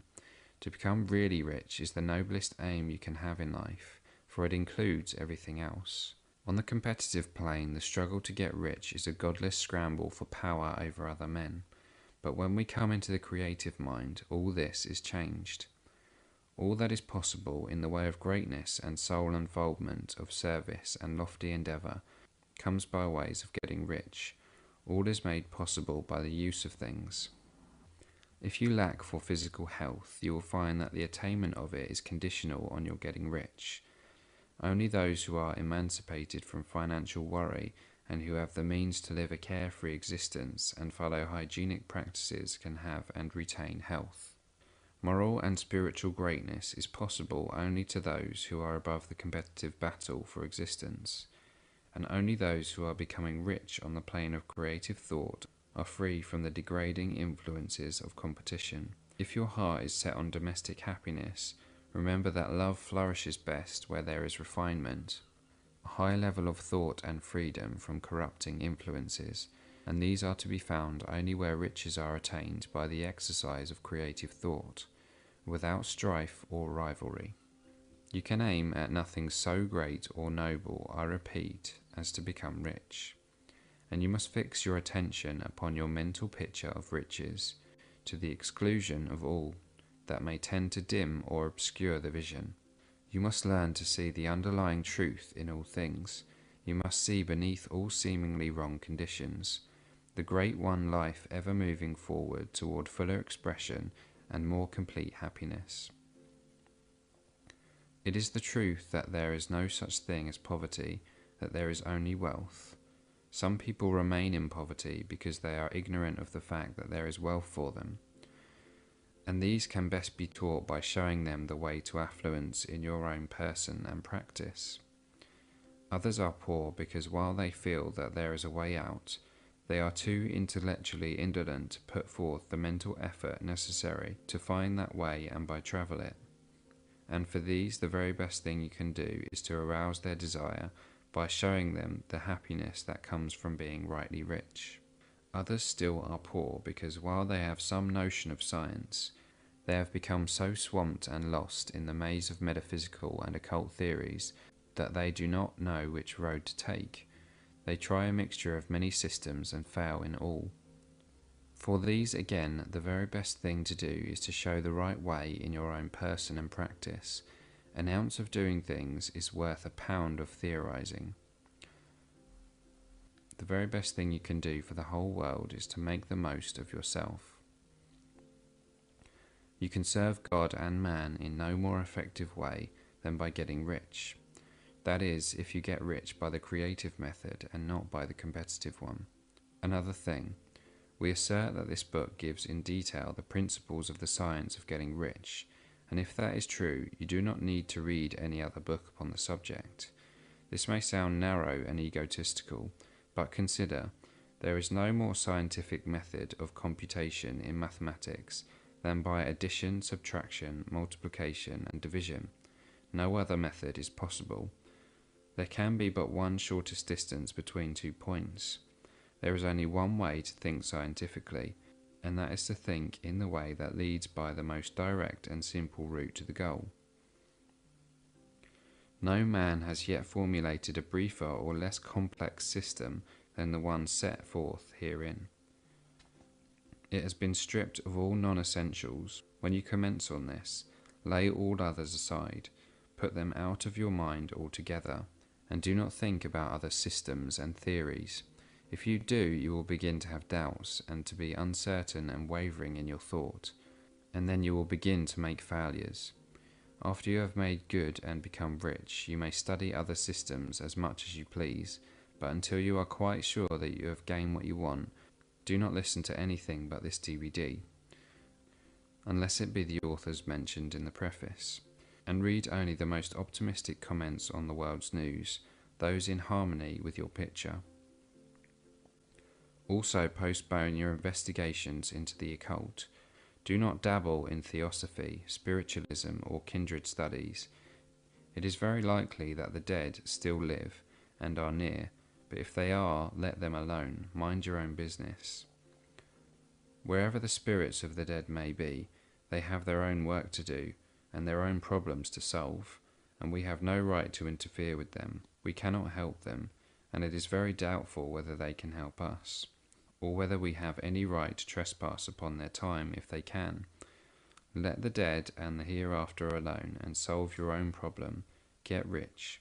If you begin to mix with the occult, you will start mental cross-currents, which will surely bring your hopes to shipwreck. Now this and the preceding chapters have brought to us the following statement of basic facts. There is a thinking stuff from which all things are made, and which in its original state permits, penetrates, and fills the interspaces of the universe. A thought in this substance produces the thing that is imaged by the thought. Man can form things in his thought, and by impressing his thoughts upon formless substance, can cause the thing he thinks about to be created. In order to do this, man must pass from the competitive to the creative mind. He must form a clear mental picture of the things he wants, and hold this picture in his thoughts with the fixed purpose to get what he wants, and the unwavering faith that he does get what he wants, closing his mind against all that may tend to shake his purpose, dim his vision, or quench his faith. And in addition to all this, we shall now see that he must live and act in a certain way.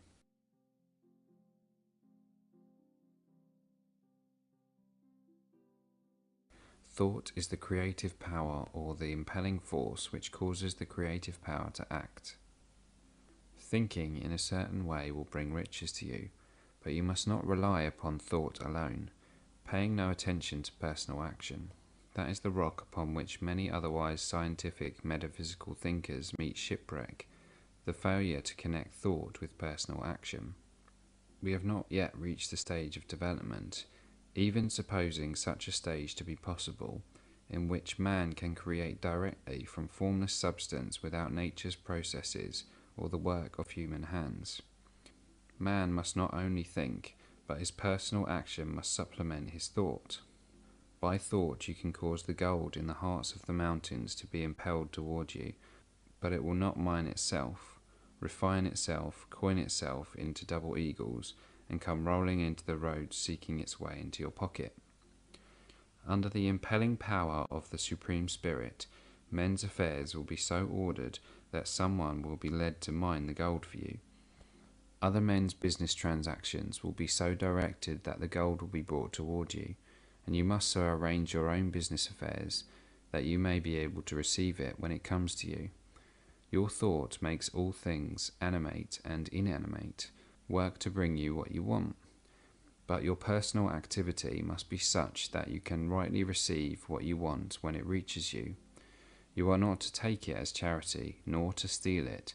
You must give every man more in use value than he gives you in cash value. The scientific use of thought consists in forming a clear and distinct mental image of what you want, in holding fast to the purpose to get you what you want, and in realizing with grateful faith that you do get what you want.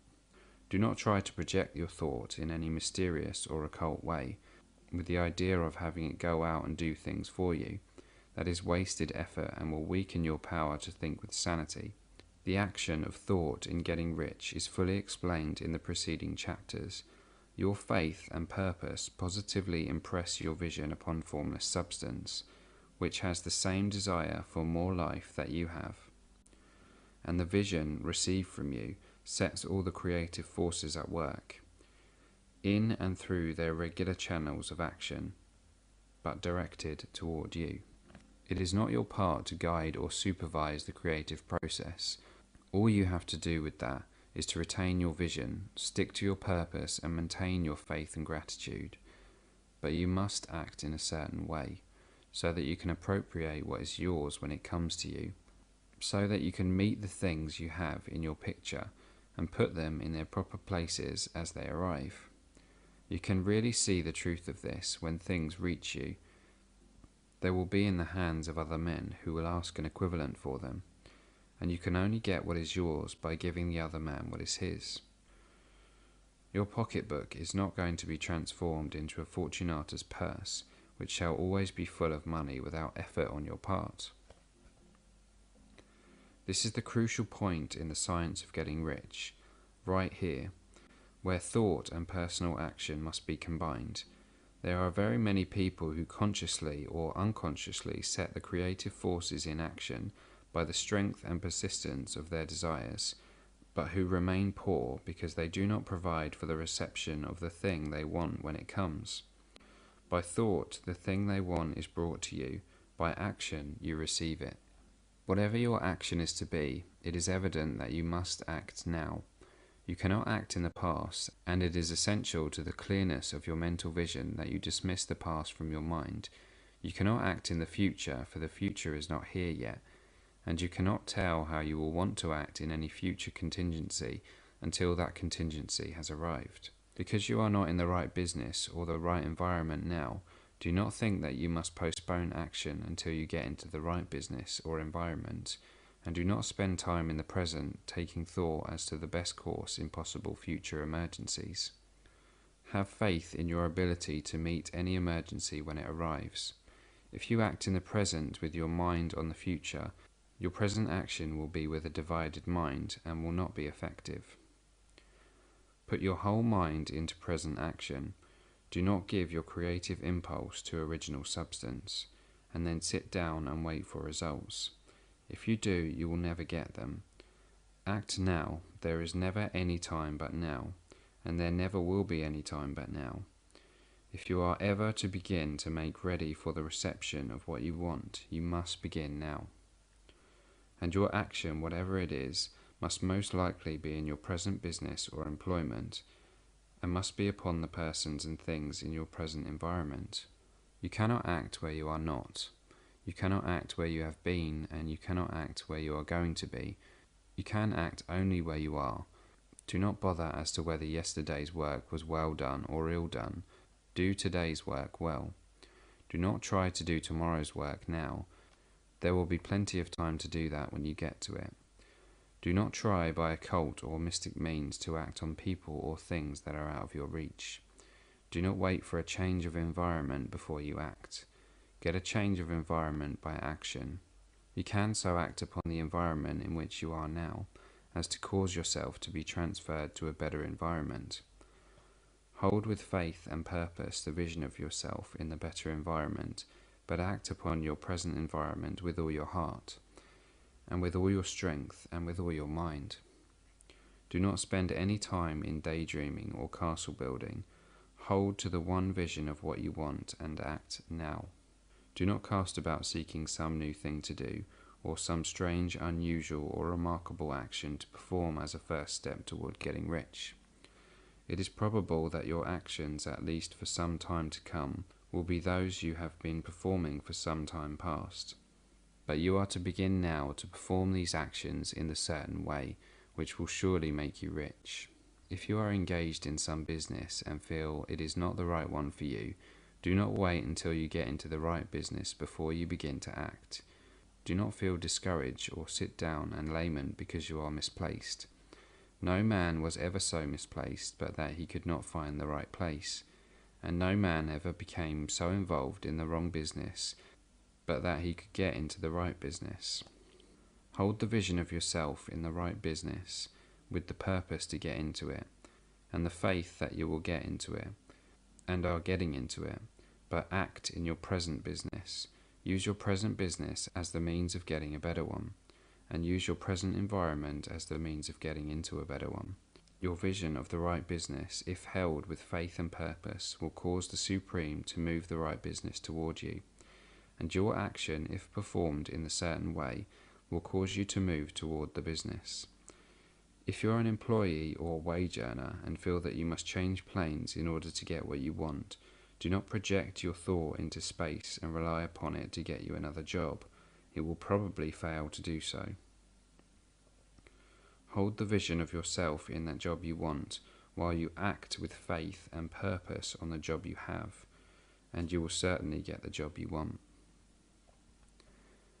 Your vision and faith will set the creative force in motion to bring it toward you, and your action will cause the forces in your own environment to move you toward the place you want. In closing this chapter, we will add another statement to our syllabus. There is a thinking stuff from which all things are made, and which in its original state permits, penetrates, and fills the interspaces of the universe. A thought in this substance produces the thing that is imaged by the thought. Man can form things in his thought, and by impressing his thought upon formless substance, can cause the thing he thinks about to be created. In order to do this, man must pass from the competitive to the creative mind. He must form a clear mental picture of the things he wants, and hold this picture in his thoughts with the fixed purpose to get what he wants, and the unwavering faith that he does get what he wants, closing his mind to all that may tend to shake his purpose, dim his vision, or quench his faith. That he may receive what he wants when it comes, man must act now upon the people and things in his present environment.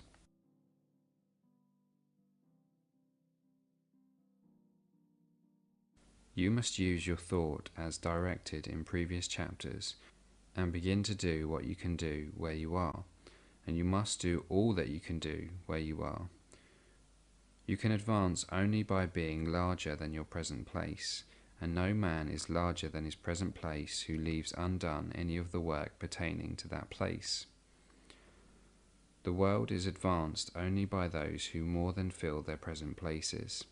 If no man quite filled his present place, you can see that there must be a going backward in everything.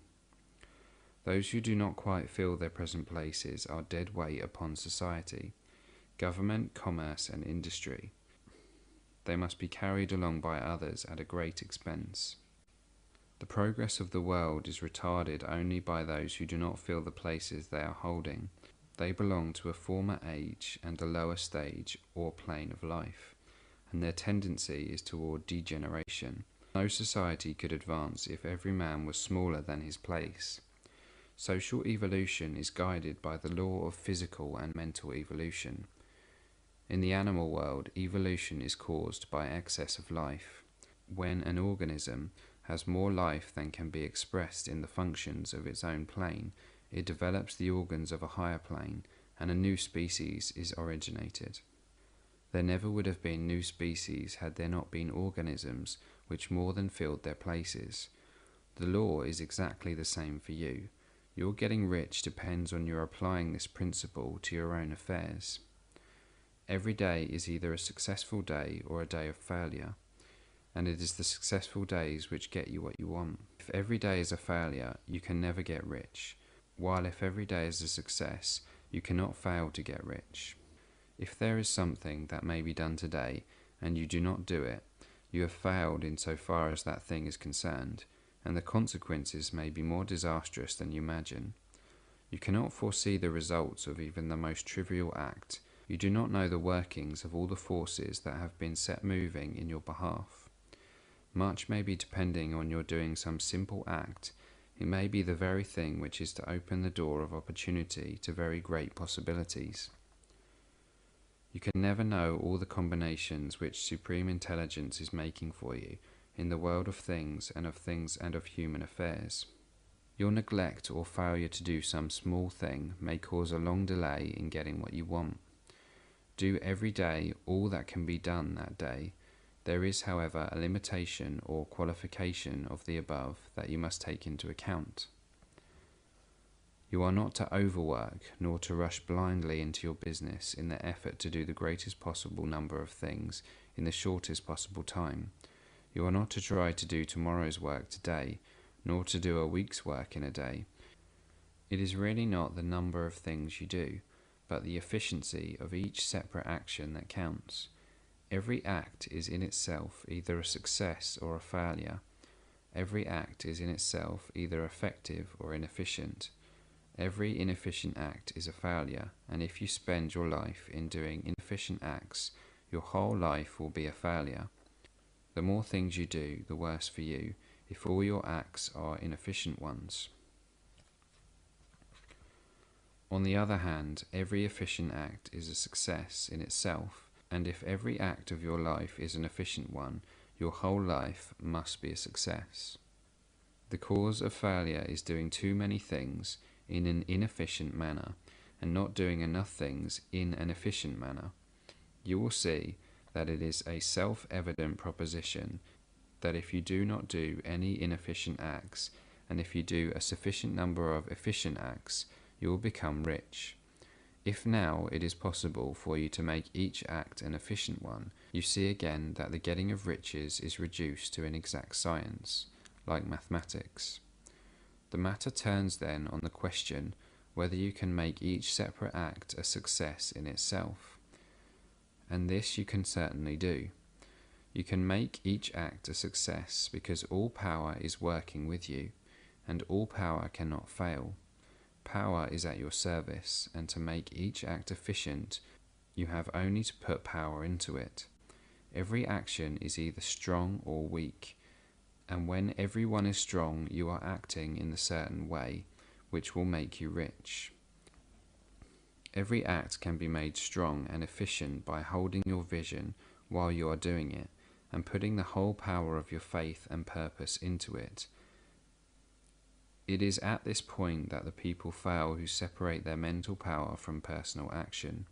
They use the power of mind in one place and at one time, and they act in another place and at another time, so their acts are not successful in themselves. Too many of them are inefficient, but if all power goes into every act, no matter how commonplace, every act will be a success in itself. And as in the nature of things, every success opens the way to other successes. Your progress toward what you want, and the progress of what you want toward you, will become increasingly rapid. Remember that successful action is cumulative in its results. Since the desire for more life is inherent in all things, when a man begins to move toward larger life, more things attach themselves to him, and the influence of his desire is multiplied. Do every day all that you can do that day, and do each act in an efficient manner. In saying that you must hold your vision while you are doing each act, however trivial or commonplace, I do not mean to say that it is necessary at all times to see the vision distinctly to its smallest details. It should be the work of your leisure hours to use your imagination on the details of your vision, and to contemplate them until they are firmly fixed upon memory. If you wish speedy results, spend practically all your spare time in this practice. By continuous contemplation, you will get the picture of what you want, even to the smallest details, so firmly fixed upon your mind, and so completely transferred to the mind of formless substance, that in your working hours you need only to mentally refer to the picture to stimulate your faith and purpose, and cause your best effort to be put forth.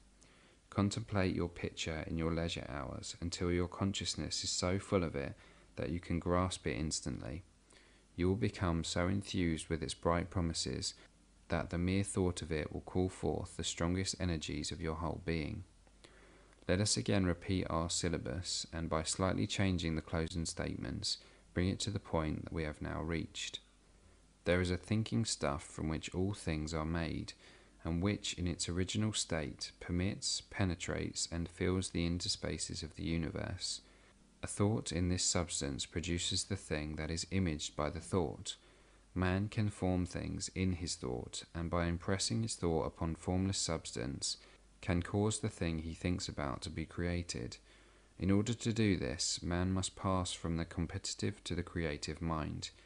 He must form a clear mental picture of the things he wants, and do, with faith and purpose, all that can be done in each day, doing each separate thing in an efficient manner.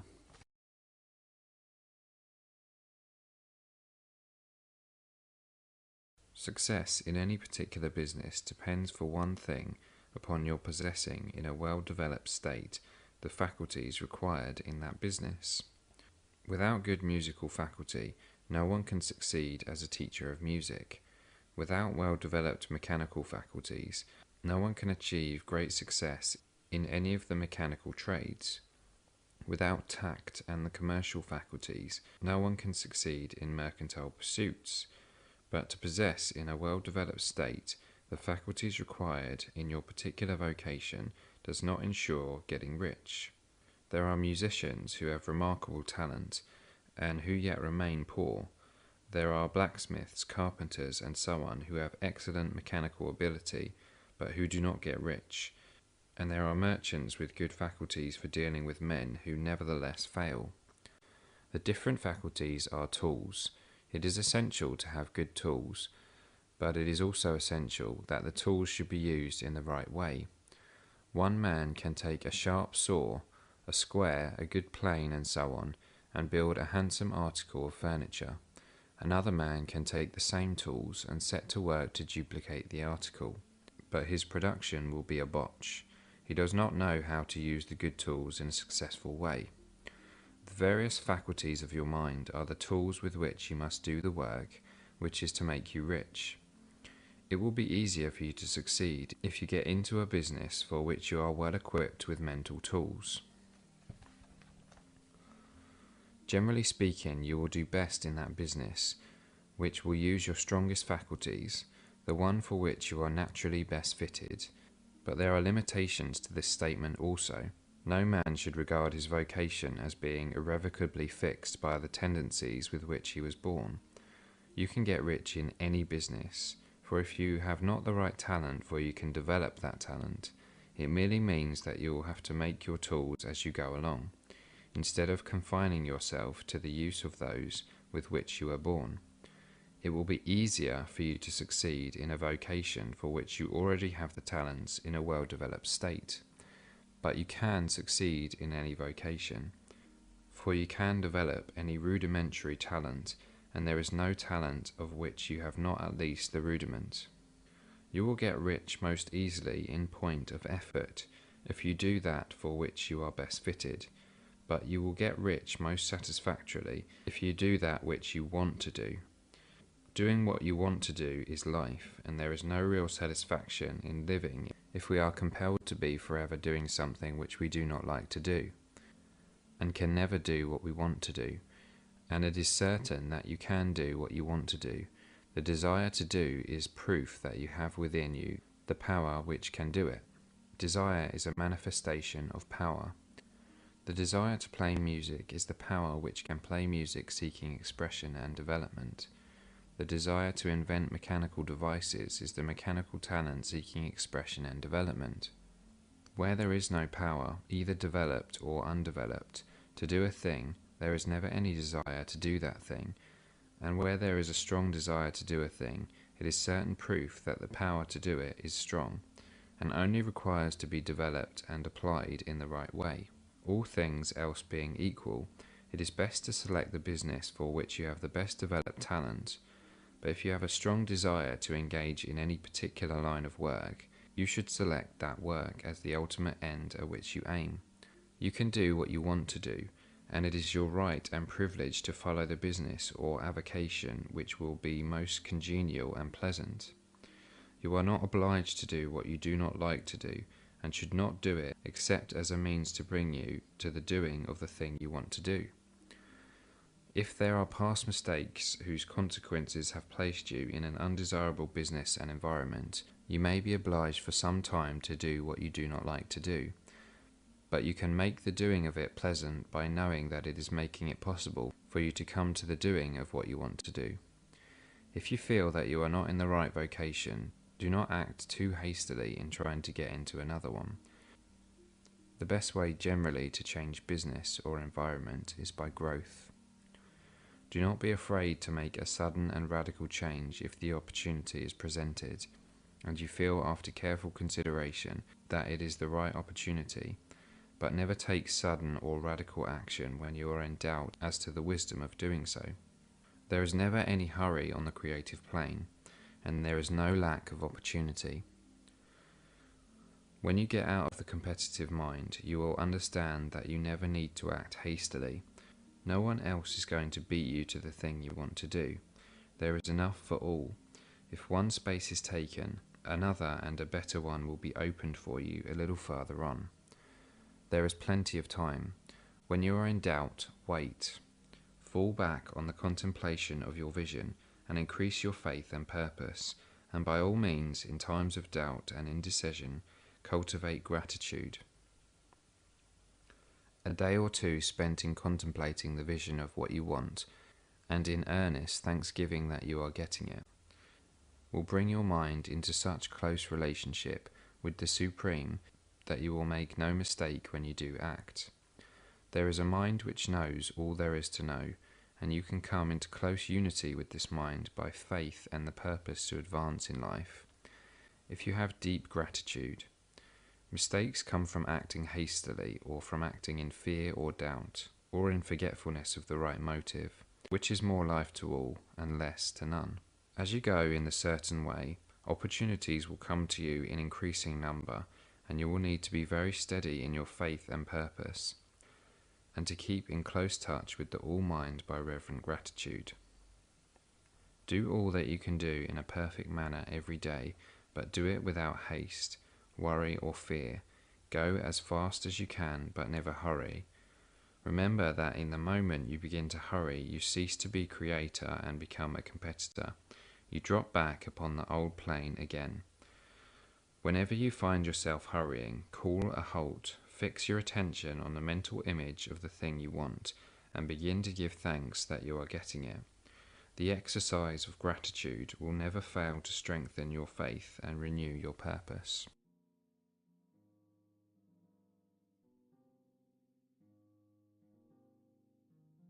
Whether you change your vocation or not, your actions for the present must be those pertaining to the business in which you are now engaged.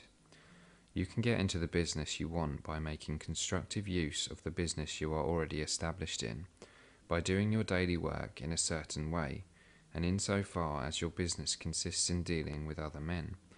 Whether personally or by letter, the key thought of all your efforts must be to convey to their minds the impression of increase. Increase is what all men and all women are seeking. It is the urge of the formless intelligence with them, seeking fuller expression. The desire for increase is inherent in all nature. It is the fundamental impulse of the universe. All human activities are based on the desire for increase. People are seeking more food, more clothes, better shelter, more luxury, more beauty, more knowledge, more pleasure. Increase in something, more life. Every living thing is under the necessity for continuous advancement. Where increase of life ceases, dissolution and death set in at once. Man instinctively knows this, and hence he is forever seeking more. The law of perpetual increase is set forth by Jesus in the parable of the talents. Only those who gain more retain any. From him who hath not shall be taken away even with which he hath. The normal desire for increased wealth is not an evil or a reprehensible thing. It is simply the desire for more abundant life. It is aspiration. And because it is the deepest instinct of their natures, all men and women are attracted to him who can give them more of the means of life. In following the certain way as described in the foregoing pages, you are getting continuous increase for yourself, and you are giving it to all with whom you deal. You are a creative centre from which increase is given to all.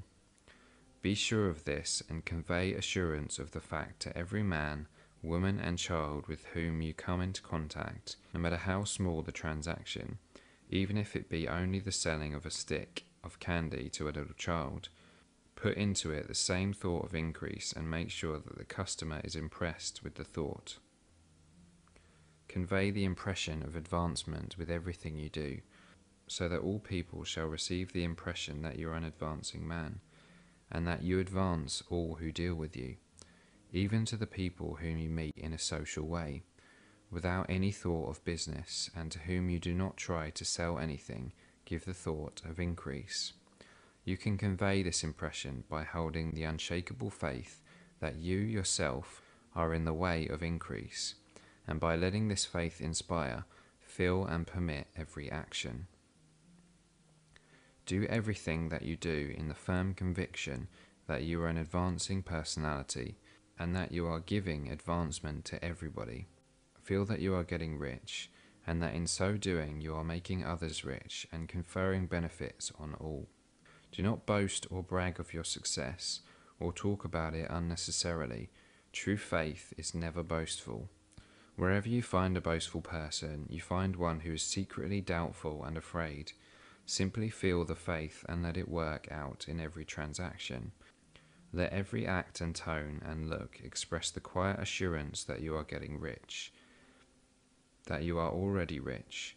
Words will not be necessary to communicate this feeling to others. They will feel the sense of increase when in your presence, and will be attracted to you again. You must so impress others that they will feel that in associating with you, they will get increase for themselves. See that you give them a use value greater than the cash value you are taking from them. Take an honest pride in doing this, and let everybody know it. And you will have no lack of customers. People will go where they are given increase, and the Supreme, which desires increase in all and which knows all, will move towards you men and women who have never heard of you. Your business will increase rapidly, and you will be surprised at the unexpected benefits which will come to you. You will be able from day to day to make larger combinations, secure greater advantages, and to go on into a more congenial vocation if you desire to do so. But by doing all this, you must never lose sight of your vision of what you want, or your faith and purpose to get where you want. Let me here give you another word of caution in regard to motives. Beware of the insidious temptation to seek for power over other men. Nothing is so pleasant to the unformed or partially developed mind as the exercise of power or domination over others. The desire to rule for selfish gratification has been the curse of the world. For countless ages, kings and lords have drenched the earth with blood in their battles to extend their dominions. This not to seek more life for all, but to get more power for themselves. Today, the main motive in the business and industrial world is the same. Men marshal their armies of dollars and lay waste the lives and hearts of millions in the same mad scramble for power over others. Commercial kings, like political kings, are inspired by the lust for power. Jesus saw in the desire for mastery the moving impulse of that evil world he sought to overthrow. Read the 23rd chapter of Matthew and see how he pictures the lust of the Pharisees to be called master, to sit in the high places, to domineer over others, and to lay burdens on the backs of the less fortunate. And note how he compares this lust for dominion with the brotherly seeking for the common good to which he calls his disciples. Look out for the temptation to seek for authority, to become a master, to be considered as one who is above the common herd, to impress others by lavish display, and so on. The mind that seeks for mastery over others is the competitive mind, and the competitive mind is not the creative one. In order to master your environment and your destiny, it is not at all necessary that you should rule over your fellow men, and indeed, when you fall into the world struggle for the high places, you begin to be conquered by fate and environment, and your getting rich becomes a matter of chance and speculation. Beware of the competitive mind. No better statement of the principle of creative action can be formulated than the favourite declaration of the late Golden Rule, Jones of Toledo. What I want for myself, I want for everybody.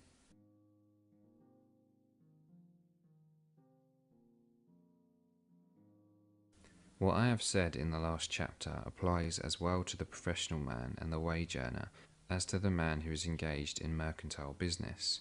No matter whether you are a physician, a teacher, or clergyman, if you can give increase of life to others and make them sensible of the fact, they will be attracted to you, and you will get rich. The physician who holds the vision of himself as a great and successful healer, and who works towards the complete realization of that vision with faith and purpose, as described in former chapters, will come into such close touch with the source of life that he will be phenomenally successful. Patients will come to join him in throngs. No one has a greater opportunity to carry into effect the teaching of this book than the practitioner of medicine. It does not matter to which of the various schools he may belong, for the principle of healing is common to all of them, and may be reached by all alike. The advancing man in medicine who holds to a clear mental image of himself as successful, and who obeys the laws of faith, purpose, and gratitude, will cure every curable case he undertakes, no matter what remedies he may use.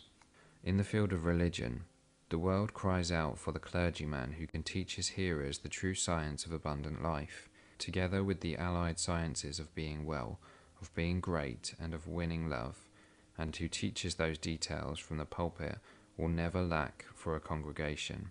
This is the gospel that the world needs. It will give increase of life, and men will hear it gladly, and will give liberal support to the man who brings it to them. What is now needed is a demonstration of the science of life from the pulpit. We want preachers who can not only tell us how, but who in their own persons will show us how. We need the preacher who will himself be rich, healthy, great, and beloved, to teach us how to attain to these things. And when he comes, he will find a numerous and loyal following. The same is true of the teacher who can inspire the children with the faith and purpose of the advancing life. He will never be out of a job. And any teacher who has this faith and purpose can give it to his pupils. He cannot help giving it to them if it is part of his own life and practice. What is true of the teacher, preacher, and physician is true of the lawyer, dentist, real estate man, insurance agent, of everybody. The combined mental and personal action I have described is infallible. It cannot fail. Every man and woman who follows these instructions steadily, perseveringly, and to the letter will get rich. The law of the increase of life is as mathematically certain in its operation as the law of gravitation. Getting rich is an exact science. The wage earner will find this as true of his case as of any of the others mentioned. Do not feel that you have no chance to get rich because you are working where there is no visible opportunity for advancement, where wages are small and the cost of living high. Form your clear mental vision of what you want and begin to act with faith and purpose. Do all the work you can do every day, and do each piece of work in a perfectly successful manner. Put the power of success and the purpose to get rich into everything that you do. But do not do this merely with the idea of currying favour with your employer, in the hope that he or those above you will see your good work and advance you. It is not likely that they will do so. The man who is merely a good workman, filling his place to the very best of his ability and satisfied with that, is valuable to his employer, and it is not to the employer's interest to promote him. He is worth more where he is. To secure advancement, something more is necessary than to be too large for your place. The man who is certain to advance is the one who is too big for his place, and who has a clear concept of what he wants to be, who knows what he can become and what he wants to be, and who is determined to be what he wants to be. Do not try to more than fill your present place with a view to pleasing your employer. Do it with the idea of advancing yourself. Hold the faith and purpose of increase during work hours, after work hours, and before work hours. Hold it in such a way that every person who comes into contact with you, whether foreman, fellow workman, or social acquaintance, will feel the power of purpose radiating from you, so that everyone will get the sense of advancement and increase from you. Men will be attracted to you, and if there is no possibility for advancement in your present job, you will very soon see an opportunity to take another job. There is a power which never fails to present opportunity to the advancing man who is moving in obedience to law. God cannot help helping you. If you act in a certain way, he must do so in order to help himself. There is nothing in your circumstances or in the industrial situation that can keep you down.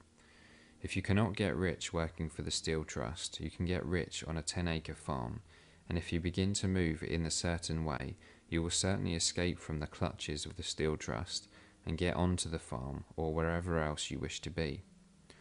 If a few thousand of its employees would enter upon the certain way, the Steel Trust would soon be in a bad plight.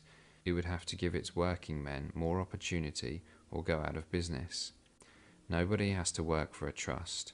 The trusts can keep men in so-called hopeless conditions only so long as there are men who are too ignorant to know the science of getting rich, or too intellectually slothful to practice it. Begin this way of thinking and acting, and your faith and purpose will make you quick to see any opportunity to better your condition. Such opportunities will speedily come, for the Supreme, working in all and working for you, will bring them before you. Do not wait for an opportunity to be all that you want to be. When an opportunity to be more than you are now is presented, and you feel impelled toward it, take it. It will be the first step toward a greater opportunity. There is no such thing possible in this universe as a lack of opportunities for the man who is living the advancing life. It is inherent in the constitution of the cosmos that all things shall be for him and work together for his good, and he must certainly get rich if he acts and thinks in the certain way. So let wage-earning men and women study this book with great care, and enter with confidence upon the course of action it prescribes. It will not fail.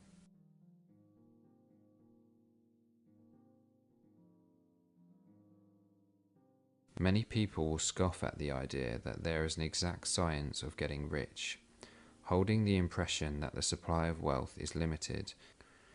They will insist that social and governmental institutions must be changed before even any considerable number of people can acquire a competence. But this is not true. It is true that existing governments keep the masses in poverty, but this is because the masses do not think and act in a certain way. If the masses begin to move forward as suggested in this book, neither governments nor industrial systems can check them. All systems must be modified to accommodate the forward movement. If the people have the advancing mind, have the faith that they can become rich, and move forward with the fixed purpose to become rich, nothing can possibly keep them in poverty. Individuals may enter upon the certain way at any time, and under any government, and make themselves rich. And when any considerable number of individuals do so under any government, they will cause the system to be so modified as to open the way for others. The more men who get rich on the competitive plane, the worse for others. The more who get rich on the creative plane, the better for others. The economic salvation of the masses can only be accomplished by getting a large number of people to practice the scientific method set down in this book, and become rich. These will show others the way, and inspire them with a desire for real life, with the faith that it can be attained, and with the purpose to attain it. For the present, however, it is enough to know that neither the government under which you live, nor the capitalistic or competitive system of industry can keep you from getting rich. When you enter upon the creative plane of thought, you will rise above all these things, and become a citizen of another kingdom. But remember that your thought must be held upon the creative plane. You are never for an instant to be betrayed into regarding the supply as limited, or into acting on the moral level of competition. Whenever you do fall into old ways of thought, correct yourself instantly, for when you are in the competitive mind, you have lost the cooperation of the mind of the whole. Do not spend any time in planning as to how you will meet possible emergencies in the future, except as the necessary policies may affect your actions today. You are concerned with doing today's work in a perfectly successful manner, and not with the emergencies which may arise tomorrow. You can attend to them as they come. Do not concern yourself with questions as to how you shall surmount obstacles which may loom upon your business horizon, unless you can see plainly that your course must be altered today in order to avoid them. No matter how tremendous an obstruction may appear at a distance, you will find that if you go on in that certain way, it will disappear as you approach it, or that a way over, through, or around it will appear. No possible combination of circumstances can defeat a man or woman who is proceeding to get rich along strictly scientific lines. No man or woman who obeys the law can fail to get rich, any more than one can multiply 2 by 2 and fail to get 4. Give no anxious thought to possible disasters, obstacles, panics, or unfavourable combinations of circumstances. It is time enough to meet such things when they present themselves before you in the immediate present, and you will find that every difficulty carries with it the wherewithal for its overcoming. Guard your speech. Never speak of yourself, your affairs, or of anything else in a discouraged or discouraging way. Never admit the possibility of failure, or speak in a way that infers failure as a possibility. Never speak of the times as being hard, or of business conditions as being doubtful. Times may be hard and business doubtful for those who are on the competitive plane, but they can never be so for you. You can create what you want, and you are above fear. When others are having hard times and poor business, you will find your greatest opportunities. Train yourself to think of and to look upon the world as a something which is becoming, which is growing, and to regard seeming evil as being only that which is undeveloped. Always speak in terms of advancement. To do otherwise is to deny your faith, and to deny your faith is to lose it. Never allow yourself to feel disappointed. You may expect to have a certain thing at a certain time, and not get it at that time, and this will appear to you like failure, but if you hold to your faith, you will find that the failure is only apparent. Go on in a certain way, and if you do not receive that thing, you will receive something so much better that you will see the seeming failure was really a great success. A student of this science had set his mind on making a certain business combination which seemed to him at the time to be very desirable, and he worked for some weeks to bring it about. When the crucial time came, the thing failed in a perfectly inexplicable way. It was as if some unseen influence had been working secretly against him. He was not disappointed. On the contrary, he thanked God that his desire had been overruled, and went steadily on with the grateful mind. In a few weeks, an opportunity so much better came his way that he would not have made the first deal on any account. And he saw that a mind which knew more than he knew had prevented him from losing the greater good by entangling himself with the lesser.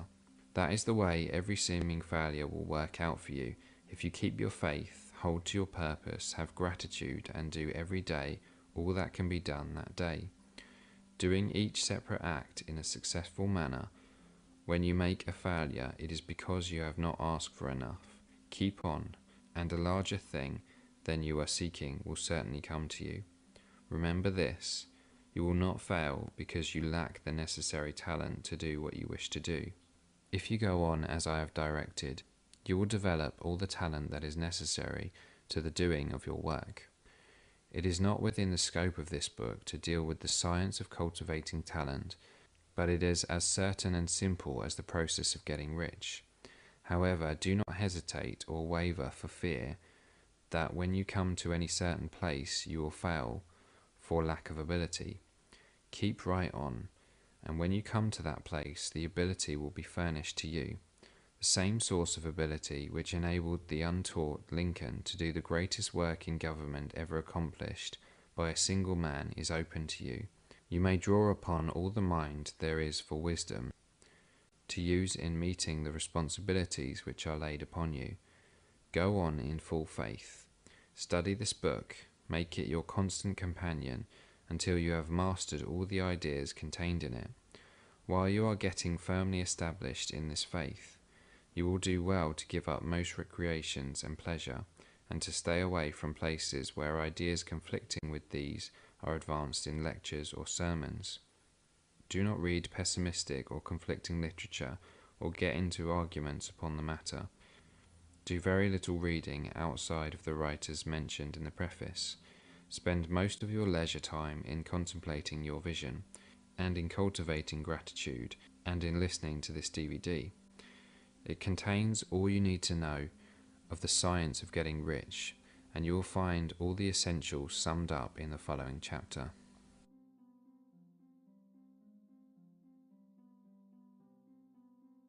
There is a thinking stuff from which all things are made, and which in its original state permits, penetrates, and fills the interspaces of the universe. A thought in this substance produces the thing that is imaged by the thought.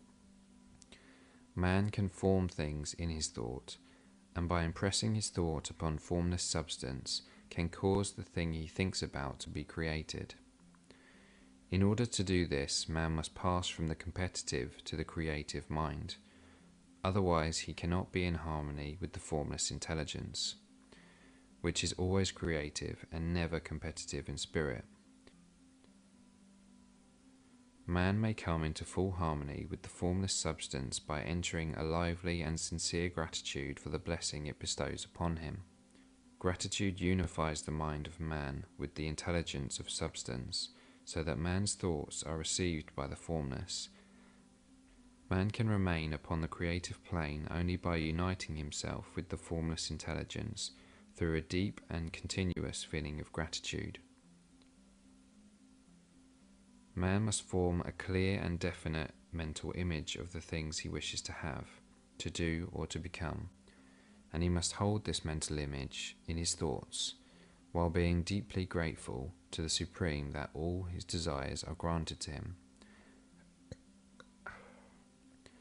The man who wishes to get rich must spend his leisure hours in contemplating his vision and in earnest thanksgiving that the reality is being given to him.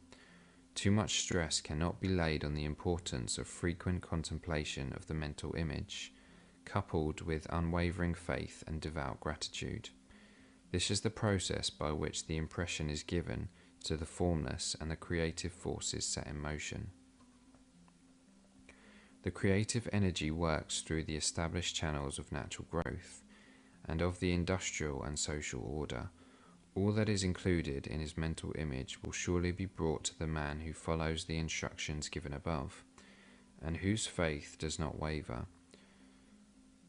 What he wants will come to him through the ways of established trade and commerce. In order to receive his own when it shall come to him, man must be active, and this activity can only consist in more than filling his present place. He must keep in mind the purpose to get rich through the realization of his mental image, and he must do every day all that can be done that day, taking care to do each act in a successful manner. He must give to every man a use value in excess of the cash value he receives, so that each transaction makes for more life. And he must so hold the advancing thought that the impression of increase will be communicated to all with whom he comes into contact.